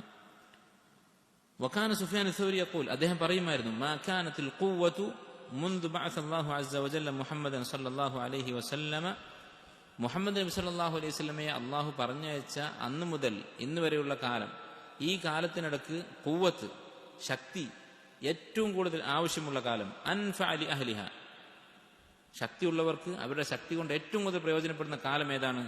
ഫിഹാദ സമാൻ, ഈ കാലമാണ്. ശക്തി എന്ന് പറഞ്ഞാൽ സമ്പത്താണ് ഇവിടെ ഉദ്ദേശിക്കുന്നത്, അല്ലെ? സാമ്പത്തികമായുള്ള ശക്തി, അതുകൊണ്ട് പ്രയോജനമുള്ള ഏറ്റവും പ്രയോജനമുള്ള കാലമാണിത്. പറയാൻ കാരണം എന്താ? കാലം മുന്നോട്ട് പോകും തോറും ആളുകൾ നന്നാവണം ചെയ്യാൻ കേടുവരാൻ ചെയ്യാൻ കേടുവരും, അല്ലെ? ലൻ യഅതിയ ആമുൻ ഇല്ലാ വല്ലദീ ബഅദഹു ശർറു മിൻഹു, ഓരോ വർഷവും അതിന്റെ മുമ്പത്തെ വർഷത്തേക്കാൾ മോശമായിരിക്കും. ഇതാണ് സാധാരണഗതിയിലുള്ള അവസ്ഥ. എന്നാൽ ചില ആളുകൾ മുൻഗാമികളെക്കാൾ നല്ലവർ പിൽക്കാലത്ത് വരാൻ സാധ്യതയുണ്ട്, സഹാബത്തിന് ശേഷം ചില വ്യക്തികൾ. പക്ഷെ ഒരു തലമുറ ഒന്നാകെ എടുത്ത് നോക്കിയാൽ മിക്കവാറും എന്തായിരിക്കും? ഫസാദായിരിക്കും കൂടി വരുന്നത്. അപ്പോൾ സുഫിയാൻ സൗരി നോക്കുമ്പോൾ സഹാബത്തിന്റെയും താബികളുടെയും താബികളുടെയൊക്കെ കാലത്ത് ഉണ്ടായിരുന്ന ആളുകളെക്കാൾ മോശക്കാരാണ് ഇപ്പോൾ ജീവിച്ചിരിക്കുന്നത്. അപ്പോൾ ആളുകൾ മോശമാകുമ്പോൾ അവരെന്ത് ചെയ്യും? അവർ ദീനുള്ള ആളുകളെ അടിച്ചമർത്തും, പരിഹസിക്കും, പുച്ഛിക്കും, അവരെ പ്രയാസപ്പെടുത്തും. അപ്പോൾ സമ്പത്തുണ്ടെങ്കിൽ എന്ത് ചെയ്യാം? പിടിച്ചു നിൽക്കാൻ സാധിക്കും, അവരെ അടക്കി നിർത്താൻ സാധിക്കും. അതാണ് അദ്ദേഹം പറയാൻ കാരണം. അല്ലെ, സഹാബത്തിന്റെ കാലത്ത് ഒരാൾ ദരിദ്രനാണെങ്കിലും അവനെ ആരും പരിഹസിക്കാൻ പോകുന്നില്ല. അല്ലെ, നിങ്ങൾ ദീനുള്ള ആളുകൾ, ദീനിന്റെ പേരിൽ ദീനാണ് കാരണം ഈ ദാരിദ്ര്യത്തിന് എന്നൊന്നും പറയാൻ ആരുമില്ല. അങ്ങനെ ദരിദ്രനായ ഒരാളെ കൊണ്ട് തെറ്റുകൾ ചെയ്യിപ്പിക്കാൻ ആരും വരുന്നില്ല. അല്ലെ, ഒരാളുടെ കീഴിൽ ഒരു അടിമയുണ്ട്, അപ്പോൾ അവൻ അടിമയാണ്, ദരിദ്രനാണ്, അവനെ കൊണ്ട് ഹറാമുകൾ ചെയ്യിപ്പിക്കുക അങ്ങനെ ആരും ചെയ്യില്ല. സഹാബത്താണ് അവര്. എന്നാലോ ഇന്നങ്ങനെയല്ല. ഇന്ന് ആളുകൾ എന്ത് ചെയ്യും? മറ്റുള്ളവരെ കൊണ്ട് അവരുടെ തിന്മകൾ ചെയ്യാൻ അവരെ കൂട്ടുപിടിക്കും. പാവപ്പെട്ട ആളുകളെ, ഭരണാധികാരികളൊക്കെ സാധുക്കളായ ആളുകളെ അവരുടെ തിന്മകൾക്ക് ഉപയോഗിക്കും. അപ്പോൾ ശക്തി വേണം, സമ്പത്ത് വേണം. നിങ്ങൾ ആലോചിച്ച് നോക്കൂ, സുഫിയാൻ സൗരി ഇത് പറയുന്ന കാലം നമ്മുടെ കാലം നമ്മൾ താരതമ്യം ഇന്നത്തെ അവസ്ഥ എന്താണ്? നമ്മളിന്ന് അനുഭവിക്കുന്നതാണിത്, അല്ലെ? പല ആളുകളും പരാതി വരും. ഇപ്പൊ നേരത്തെ പറഞ്ഞ ചോദ്യം തന്നെ, നമസ്കരിക്കാൻ പറ്റുന്നില്ല. എന്തുകൊണ്ടാണ് നമസ്കരിക്കാൻ പറ്റാത്തത്? ഇവൻ അവിടുത്തെ വേലക്കാരനായതുകൊണ്ടാണ്. അവൻ ആ കമ്പനിയുടെ മുതലാളിയാണെങ്കിലോ അവൻ ജമാഅത്തിൽ പങ്കെടുക്കാം, അവനെ കമ്പനിയിൽ പള്ളി ഉണ്ടാക്കാൻ പറ്റും. അപ്പോൾ സമ്പത്ത് എന്ന് പറയുന്നത് മോശമല്ല. നിഅമൽ മാലു സ്വാലിഹു ലിറജുലി സ്വാലിഹ്, പണം നല്ല ആൾക്ക് കിട്ടിയാൽ എത്ര നല്ലതാണ് എന്നാണ്. അല്ല, ഈ സമ്പത്ത് എന്ന് പറയുന്നത് നമ്മൾ അധ്വാനിച്ചുണ്ടാക്കിയാലും ഇല്ലെങ്കിലും സമ്പത്ത് കൂടെ ഉണ്ടാകും. അപ്പൊ നമ്മൾ ഉണ്ടാക്കിയിട്ടില്ലെങ്കിൽ അത് വേറെ ആളുടെ കയ്യിൽ, ഒരു ഫാസിക്കായ ഫാജിറായ അതിനേക്കാൾ മോശമായ ആളുകളുടെ കയ്യിലേക്ക് പോകും. അപ്പൊ എന്താ നല്ലത്? സാലിഹ്യങ്ങളായ ആളുകളുടെ കയ്യിലുണ്ടാകുന്നതാണ് നല്ലത്. സുഫിയാൻ സൗരിയുടെ വാക്കാണ്.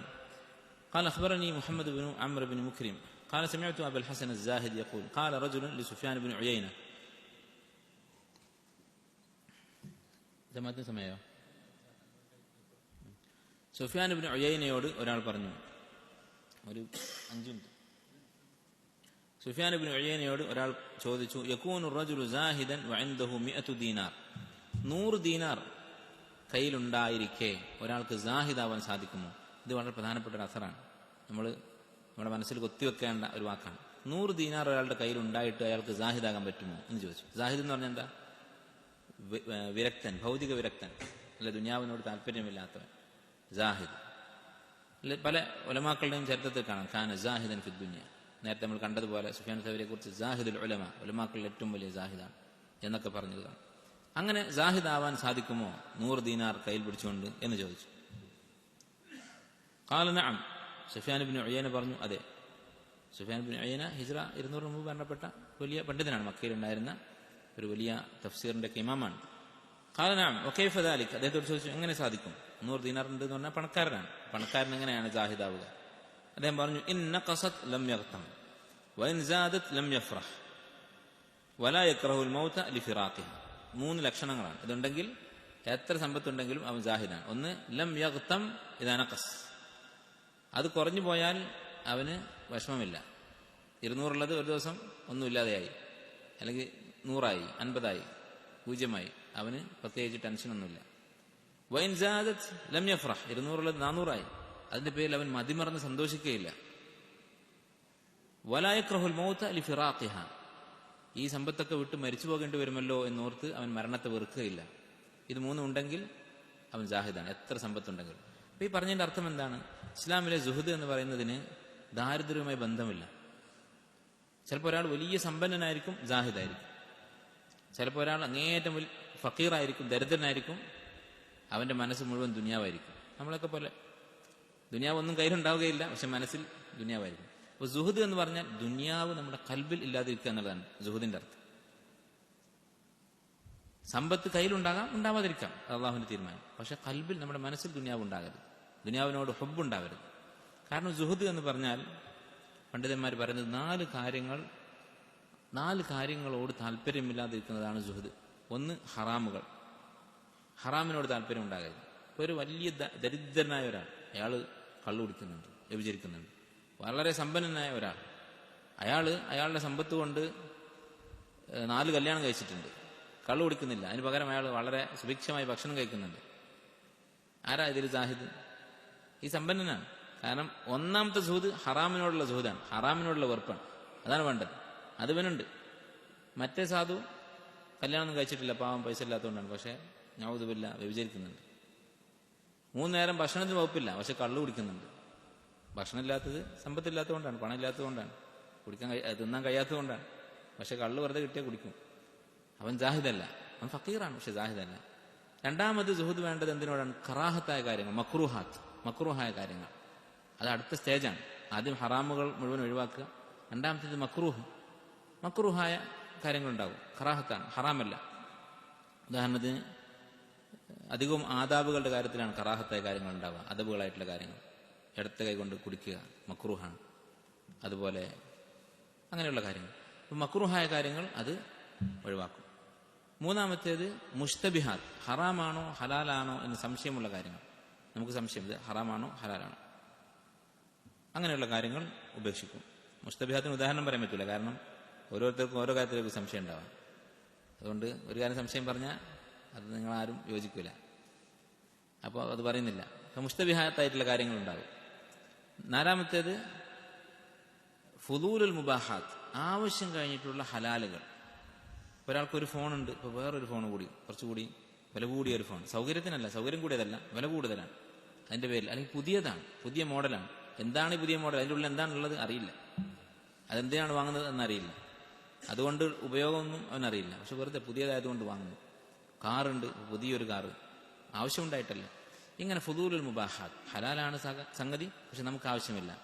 വസ്ത്രങ്ങൾ ഇഷ്ടം പോലെ ഉണ്ട്, നല്ല ഭംഗിയുള്ള, നമ്മുടെ ആവശ്യത്തിന് തികയുന്ന അത്രയും വസ്ത്രമുണ്ട്, വെറുതെ പിന്നെയും വാങ്ങിക്കൂട്ടുക.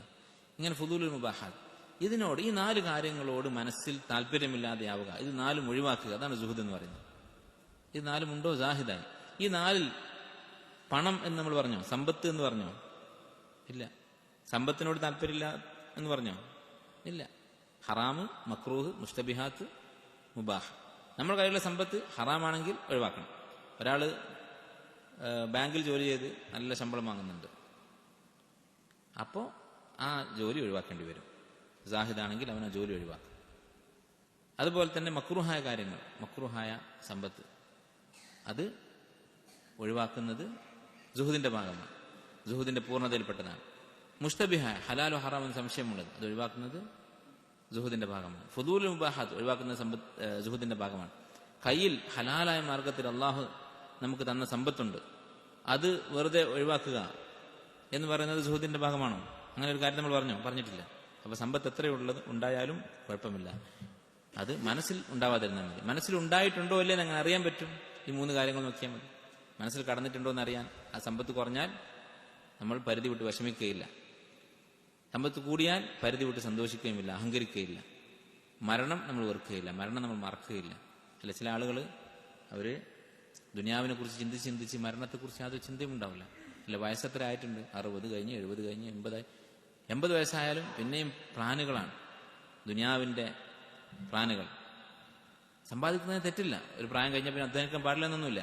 പക്ഷെ ദീനിനെ കുറിച്ചോ അവന്റെ ഇബാദത്തുകളെ കുറിച്ചോ യാതൊരു ചിന്തയുമില്ല, ദുനിയാവിന്റെ ചിന്ത മാത്രം. അങ്ങനെയാവരുത്, അത് സുഹുദിന്റെ ലക്ഷണമല്ല. ഇബ്നു തൈമിയ്യ റഹിമഹുല്ലാഹ് ഒരു ഉദാഹരണം പറഞ്ഞത് കാണാം. സുഹുദിന്, ഒരു സാഹിദായ മനുഷ്യൻ, വിരക്തിയുള്ള മനുഷ്യൻ എങ്ങനെയായിരിക്കും ജീവിക്കുക? അവൻ ദുനിയാവിനെ കാണുക ഒരു കഴുതയെ പോലെയാണ്. കഴുത ആവശ്യം, അന്നത്തെ വാഹനമാണ് കഴുത എന്ന് പറയുന്നത്. കഴുത ആവശ്യമാണ്, യാത്ര ചെയ്യാൻ കഴുത വേണം. പക്ഷെ കഴുത എങ്ങനെ കെട്ടിപ്പിടിച്ചിരിക്കുമോ? ഇല്ല. കഴുതയെക്കുറിച്ച് ഓർത്തിങ്ങനെ മനസ്സിലെപ്പോഴും അതിനെക്കുറിച്ച് ചിന്തിക്കുമോ? ഇല്ല. അത് യാത്രക്ക് ആവശ്യം വരുമ്പോൾ പുറത്ത് കയറും, യാത്ര ചെയ്യും, ആവശ്യം കഴിഞ്ഞാൽ അതിനെ കെട്ടിയിടും, അത്രയേ ഉള്ളൂ. അതുപോലെ ആയിരിക്കണം ദുനിയാവിന്റെ വിഭവങ്ങളോട് ഒരു മനുഷ്യന്റെ സമീപനം. ഇതാണ് സുഹുദ് എന്ന് പറയുന്നത്. അതൊരിക്കലും സമ്പത്ത് ഉണ്ടാകരുത് എന്ന് അർത്ഥമില്ല. നേരെ മറിച്ച് ചില പണ്ഡിതന്മാർ പറഞ്ഞത് കാണാം. ഇബ്നുൽ ജൗസി റഹ്മത്തുള്ളാഹി പറഞ്ഞത് കാണാം, സമ്പത്ത് ഉണ്ടാകുന്നതാണ് സുഹുദ് ഉണ്ടാകാൻ നല്ലത്. കാരണം എന്താ? മനുഷ്യന്റെ സ്വഭാവമാണ്, അവന്റെ കയ്യിൽ എന്താണോ ഇല്ലാത്തത് അതിനോട് ഭയങ്കര താല്പര്യമായിരിക്കും. അപ്പൊ ദുനിയാവിനോട് താല്പര്യം ഇല്ലാത്തതാണല്ലോ സുഹുദ് എന്ന് പറയുന്നത്. നമുക്കില്ലാത്തതിനോട് നമുക്ക് വലിയ താല്പര്യമായിരിക്കും. കയ്യിലുണ്ടായാൽ അത് പിന്നെ നമുക്ക് അത്ര താല്പര്യം ഉണ്ടാകുന്നില്ല. അപ്പോൾ സമ്പാദിക്കുന്നതാണ് സുഹുദ് ഉണ്ടാകാൻ നല്ലത് എന്ന് എന്റെ വാക്കല്ല, ഇബ്നുൽ ജൗസി റഹ്മത്തുള്ളാഹി പറഞ്ഞത് കാണാം. സുഫിയാൻ അസ്-സൗരി റഹ്മത്തുള്ളാഹി പറഞ്ഞതായി അദ്ദേഹം അടുത്ത അസർ ഉദ്ധരിക്കുന്നു. സമയത്ത് സുഫിയാൻ അസ്-സൗരി യഖൂൽ അൽ മാലു ഫി ഹാദ സമാനി സിലാഹ്. ഇക്കാലത്ത് സമ്പത്ത് ആയുധമാണ്. നേരത്തെ നമ്മൾ പറഞ്ഞതാണ് കാരണം. ആളുകൾ ഫസാദാവുന്നതിനനുസരിച്ച് സമ്പത്തില്ലാത്ത ആളുകൾക്ക് പല തിന്മകളും ചെയ്യേണ്ട സാഹചര്യങ്ങളുണ്ടാകും. അവരെ ആളുകൾ നിർബന്ധിച്ച് തിന്മകൾ ചെയ്യിപ്പിക്കുന്ന സാഹചര്യം ഉണ്ടാവും. നമ്മളിപ്പോൾ ഒരു ഉദാഹരണം പറയാം, പെട്ടെന്ന് മനസ്സിലാവും. ഇപ്പോൾ സ്കൂളുകൾ, നമ്മുടെ നാട്ടിൽ ഇപ്പോൾ സ്കൂളുകളുടെ അവസ്ഥ എന്താണ്? പാവപ്പെട്ടവനാണെങ്കിൽ അവന് ഗവൺമെന്റ് സ്കൂളിൽ പോയി ഡാൻസ് കളിക്കണം, പാട്ട് പാടണം, അവരെന്താണോ പറയുന്നത് അതൊക്കെ ചെയ്യണം. സമ്പത്തുണ്ടെങ്കിലോ അവന് ഇസ്ലാമിക മര്യാദകൾ അനുസരിച്ചുള്ള സ്കൂളുകളിൽ പഠിപ്പിക്കാൻ പറ്റും, അവിടെ ഫീസ് ഉണ്ടാകും, അല്ലെങ്കിൽ സ്കൂൾ ഉണ്ടാക്കാൻ പറ്റും സ്വന്തമായിട്ട്. അങ്ങനെയുള്ള ആളുകൾക്ക് കൂടി ഒരു സ്കൂൾ തുടങ്ങാൻ പറ്റും, അതൊക്കെ സാധിക്കും. അല്ലാത്തവർക്ക് അവരെ മറ്റുള്ളവർ തോന്നിയതൊക്കെ ചെയ്യിപ്പിക്കും. അതാണ് സുഫിയാൻ അസ്-സൗരി പറയുന്നത്, അൽമാലു ഫി ഹാദ സമാൻ സിലാഹ്. സമ്പത്ത് എന്ന് പറയുന്നത് ഇക്കാലത്ത് ആയുധമാണ്. ചിലപ്പോൾ അള്ളാഹു നമ്മെ കാത്തു രക്ഷിക്കട്ടെ, സമ്പത്തില്ലാത്തത് കാരണം വീട്ടിലെ സ്ത്രീകൾ ജോലിക്ക് പോകേണ്ട അവസ്ഥ വരും. അങ്ങനെ ഉണ്ടായ എത്ര ആളുകൾ നമുക്കറിയാം. വളരെ നല്ല രൂപത്തിൽ വീട്ടിൽ അടങ്ങി ഒതുങ്ങി ഇരുന്ന സ്ത്രീകൾ, സ്ത്രീകൾക്ക് ജോലി ചെയ്യൽ ഹറാമല്ല, പക്ഷേ ഇഖ്തിലാത്ത്, അന്യ പുരുഷന്മാരുടെ കൂടെ ഇരുന്ന് ജോലി ചെയ്യേണ്ട അവസ്ഥ, അതുപോലെ അവരുടെ ഔറത്ത് മറക്കാൻ പറ്റാത്ത സ്ഥലത്ത് ജോലി ചെയ്യേണ്ട അവസ്ഥ, അങ്ങനെയുള്ള അവസ്ഥകളുണ്ടാകും. എന്താ കാരണം? കൂടെയുള്ള പുരുഷന്മാർ അവർ സമ്പാദിക്കാത്തതാണ് കാരണം. അങ്ങനെ ഒരാളുടെ കഴിവിൽപ്പെടാത്ത സാഹചര്യമാണെങ്കിൽ അത് അള്ളാഹു പുറത്തു കൊടുക്കട്ടെ. അതുപോലെ തന്നെ അത്തരം ആളുകളെ കുറ്റം പറയുകയല്ല. പക്ഷെ അധ്വാനിക്കാത്തത് കൊണ്ട്, സമ്പാദിക്കാത്തത് കൊണ്ട്, നമ്മൾ ചിന്തിക്കാത്തത് കൊണ്ട്, മുൻകൂട്ടി കാണാത്തത് കൊണ്ട് ഇങ്ങനെ സംഭവിച്ചതാണെങ്കിൽ അത് അപകടമാണ്. അതാണ് സുഫിയാൻ അസ്-സൗരിയുടെ പറയുന്നത്, അൽ മാലു ഫി ഹാദ സമാനി സിലാഹുൻ. മാത്രമല്ല നമുക്ക് മറ്റൊരാളെ രക്ഷിക്കാൻ പറ്റും. ഇത്തരം സാഹചര്യങ്ങൾ നമ്മൾ പെട്ടിട്ടില്ലെങ്കിലും അങ്ങനെ പെടുന്ന നമ്മുടെ സഹോദരങ്ങളുണ്ടാവും. അതായത് നമ്മുടെ വീട്ടിൽ നമ്മുടെ സഹോദരന്റെ മക്കൾ, പെൺകുട്ടികൾ, അവരിതുപോലെയുള്ള സാഹചര്യങ്ങളിലേക്ക് പോകേണ്ടി വരുന്നു. എന്താ കാരണം? അങ്ങനെയുള്ള കുടുംബങ്ങൾ കാണാം. ഉപ്പ പണിയെടുക്കാത്തത് കൊണ്ടാണ് പെൺകുട്ടികൾക്ക് ഞാൻ പഠിച്ച് ജോലി നേടണം എന്നുള്ള വാശി. എന്താ കാരണം? ഉപ്പ അധ്വാനിക്കാത്ത അനുഭവം അവർ ചെറുപ്പത്തിൽ അവർ അനുഭവിച്ച ദുരിതങ്ങൾ അതില്ലാതെയാക്കണം എന്നുള്ള ചിന്ത. അപ്പം ഇങ്ങനെയുള്ള സാഹചര്യങ്ങളൊക്കെ ഉണ്ടാകുന്നത് അതിന് ദാരിദ്ര്യം കാരണമാകാറുണ്ട്. അപ്പോൾ സുഫിയാൻ സൗരി റഹ്മത്തുള്ളാഹി പറയുന്ന കാര്യം ഇതാണ്, അൽമാലു ഫി ഹാദിൽ സമാൻ സിലാഹ്.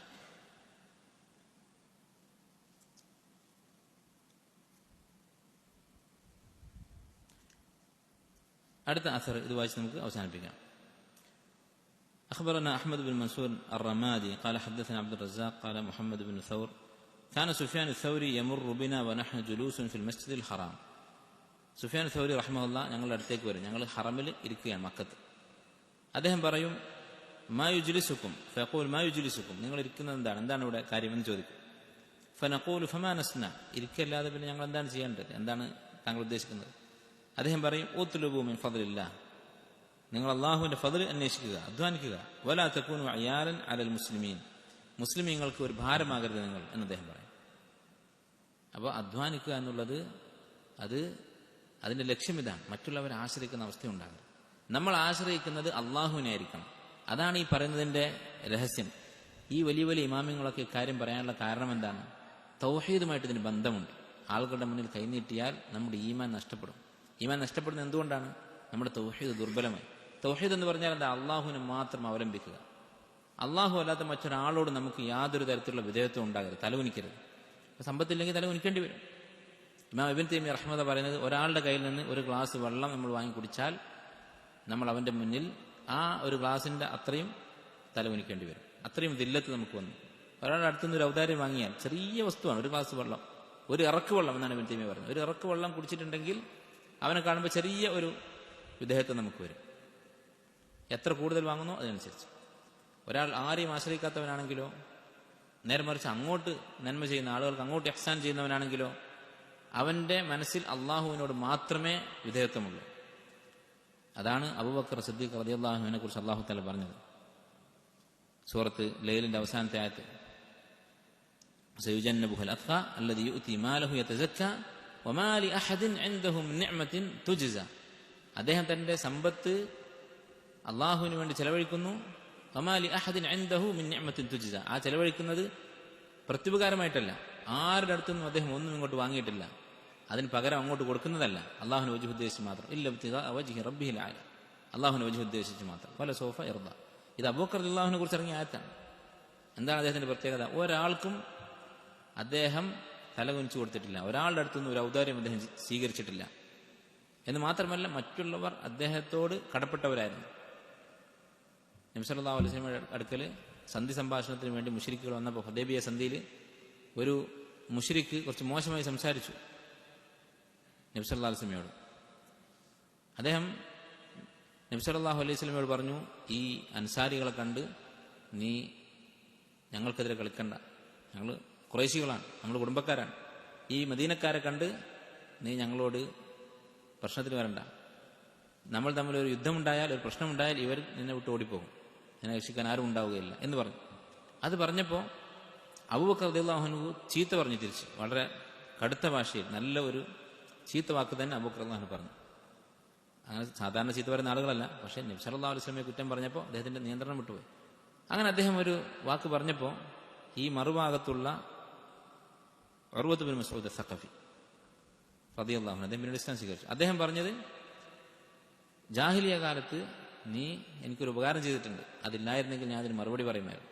അപ്പോൾ ജാഹിലിയ കാലത്ത് മക്കയിലുണ്ടായിരുന്ന വലിയ നേതാക്കന്മാർ, ഉർവത്ത് ബിൻ മസ്ഊദ് സഖഫി എന്ന് പറയുന്നത് സഖീഫ് ഗോത്രത്തിന്റെ നേതാവാണ്, അവർക്ക് വരെ സഹായങ്ങൾ ചെയ്തു കൊടുക്കുമായിരുന്നു അബൂബക്കർ റളിയല്ലാഹു അൻഹു, വലിയ വലിയ നേതാക്കന്മാർ. അതുപോലെ തന്നെ ധാരാളം അടിമകളായ സഹാബികളെ വാങ്ങി അദ്ദേഹം സ്വതന്ത്രനാക്കിയിട്ടുണ്ട്. അപ്പോൾ അദ്ദേഹത്തിന്റെ ഉപ്പയായ അബൂ ഖുഹാഫ അദ്ദേഹത്തോട് ചോദിക്കും, നീ അടിമകളെ ഇങ്ങനെ സ്വതന്ത്രരാക്കുമ്പോൾ കുറച്ച് ആരോഗ്യമുള്ള അടിമകളെ വാങ്ങിക്കൂടെ? അദ്ദേഹം വളരെ ദുർബലരായ ആളുകളെയാണ് വാങ്ങുന്നത്. അതിന് പകരം കുറച്ച് ആരോഗ്യമുള്ള ആളുകളെ വാങ്ങുകയാണെങ്കിൽ നാളെ എന്തെങ്കിലും പ്രശ്നമുണ്ടായാൽ നിന്നെ സഹായിക്കാൻ അവർ വരില്ലേ എന്ന് ചോദിക്കും. അപ്പം അദ്ദേഹം അത് പരിഗണിക്കുകയില്ല, അത് വകവെക്കുകയില്ല. ആരെയാണോ മുശ്രിക്കുകൾ പീഡിപ്പിക്കുന്നത് അവനെ വാങ്ങി മോചിപ്പിക്കും. അതാണ് ഒരു മുഅ്മിന്റെ സ്വഭാവം. അവൻ ചെയ്യുന്ന അമലുകൾ അള്ളാഹുവിന് മാത്രമായിരിക്കും. അതാണ് ഇഖ്ലാസ്. ഇഖ്ലാസ് ഉണ്ടാകണമെങ്കിൽ എന്ത് വേണം? നമ്മൾ ആരെയും ആശ്രയിക്കാതിരിക്കണം. ആശ്രയിച്ചു കഴിഞ്ഞാൽ അവനോടുള്ള നമ്മുടെ ഇടപാട് പിന്നെ ഇഖ്ലാസോടുകൂടി ആയിരിക്കില്ല. നമ്മൾ ഒരാൾ നമുക്ക് ഉപകാരം ചെയ്യുന്നു, നമ്മെ സഹായിക്കുന്നു, അവനെ കാണുമ്പോൾ അവനോട് നമ്മൾ സലാം പറയുന്നത് പോലും അവന്റെ ആ ഉപകാരം ഓർത്തിട്ടായിരിക്കും. അല്ല നമ്മുടെ മുമ്പിൽ രണ്ടാൾ നിൽക്കുന്നുണ്ട്. അവർ രണ്ടുപേരോട് നമ്മൾ സംസാരിക്കുമ്പോൾ നമുക്ക് ഉപകാരം ചെയ്ത ഒരാൾ ആ രണ്ടിൽ ഒരാളുണ്ടെങ്കിൽ അയാളോട് നമ്മൾ കുറച്ച് കൂടുതൽ സ്നേഹത്തോടെ പെരുമാറും, കൂടുതൽ താഴ്മ കാണിക്കും. ഇതൊക്കെ നമ്മൾ ഇഖ്ലാസിന് സൂക്ഷ്മമായ അർത്ഥത്തിൽ ബാധിക്കുന്ന കാര്യങ്ങളാണ്. ശിർക്കുൻ അക്ബർ അല്ല, പക്ഷേ നമ്മുടെ തൗഹീദിന്റെ പൂർണ്ണതയെ ബാധിക്കുന്ന കാര്യങ്ങളാണ്. അതുകൊണ്ടാണ് ഈ മുൻഗാമികൾ ഇത്രയും ഗൗരവമായി കാര്യം പറഞ്ഞത്. അപ്പോൾ നമ്മുടെ ദീനിന്റെ പൂർണ്ണതയ്ക്ക് വേണ്ട കാര്യമാണ് ഹലാലായ മാർഗത്തിൽ സമ്പാദിക്കുന്നത്. ഹലാലായ മാർഗത്തിലായിരിക്കണം, ഹറാമായ മാർഗമല്ല. അല്ലെങ്കിൽ ശുബ്ഹാത്തുകൾ, സംശയമുള്ള കാര്യങ്ങളല്ല. ഹലാലാണെന്ന് ഉറപ്പുള്ള മാർഗത്തിൽ സമ്പാദിക്കുക. അതാണ് മുൻഗാമികളുടെ മാർഗം, അമ്പിയാക്കളുടെ മാർഗം. നബിമാർ ജോലി ചെയ്തിരുന്നു. ദാവൂദ് അലൈഹി സ്വലാം ഖാന യഅ്കുലു മിൻ കസ്ബി യദിഹി, തന്റെ കൈകൊണ്ട് അധ്വാനിച്ചായിരുന്നു തിന്നിരുന്നത്. രാജാവാണ്, നബിയാണ്. രാജാവായതുകൊണ്ട് ഇഷ്ടംപോലെ സമ്പത്തുണ്ട്. നബി ആയതുകൊണ്ട് ഇഷ്ടംപോലെ ജോലികളുണ്ട്. ദീൻ പഠിപ്പിക്കണം, ദഅവത്ത് ചെയ്യണം, കേസുകൾ തീർക്കണം, വിധി പറയണം, യുദ്ധം ചെയ്യണം, എല്ലാം ചെയ്യാനുണ്ട്. എന്നിട്ടും അദ്ദേഹം അധ്വാനിച്ചു തിന്നിരുന്നു. എന്തുകൊണ്ട്? അധ്വാനിച്ചു തിന്നതിന്റെ മഹത്വം കൊണ്ട്. സ്വഹാബത്ത് അധ്വാനിക്കുന്നവരായിരുന്നു. ഉമർ ഇബ്നുൽ ഖത്താബ് റളിയല്ലാഹു അൻഹു ഒരു ദിവസം ജോലി, ഒരു ദിവസം ദീനി പഠനം. അപ്പോൾ നമ്മുടെ ഈ ഒരു വശത്തെക്കുറിച്ച് കൂടി നമ്മൾ ചിന്തിക്കണം. നമ്മൾ തിന്നുന്നത് എന്താണ്? ഹലാലാണോ? അതുപോലെ തന്നെ ആരുടെയും ഔദാര്യം ഇല്ലാത്തതാണോ എന്നൊക്കെ ചിന്തിക്കണം. ദീൻ പഠിക്കുന്നവരായാലും പഠിപ്പിക്കുന്നവരായാലും അല്ലാത്തവരായാലും എല്ലാവരും. അല്ലാഹു സുബ്ഹാനഹു വ തആല നമുക്കൊക്കെ അവനെ മാത്രം ആശ്രയിച്ച് ആരുടെയും മുന്നിൽ തലകുനിക്കാതെ മറ്റുള്ളവരെ കൂടി സഹായിക്കുന്നവരായി ജീവിക്കാനുള്ള തൗഫീഖ്, സൗഭാഗ്യം നൽകി അനുഗ്രഹിക്കുമാറാകട്ടെ. റബ്ബനാ ആതിനാ ഫിദ്ദുനിയ ഹസന വഫിൽ ആഖിറതി ഹസനതൻ വഖിനാ അദാബന്നാർ. സുബ്ഹാനക അല്ലാഹുമ്മ വബിഹംദിക അഷ്ഹദു അൻ ലാ ഇലാഹ ഇല്ല അൻത അസ്തഗ്ഫിറുക വഅതൂബു ഇലൈക്.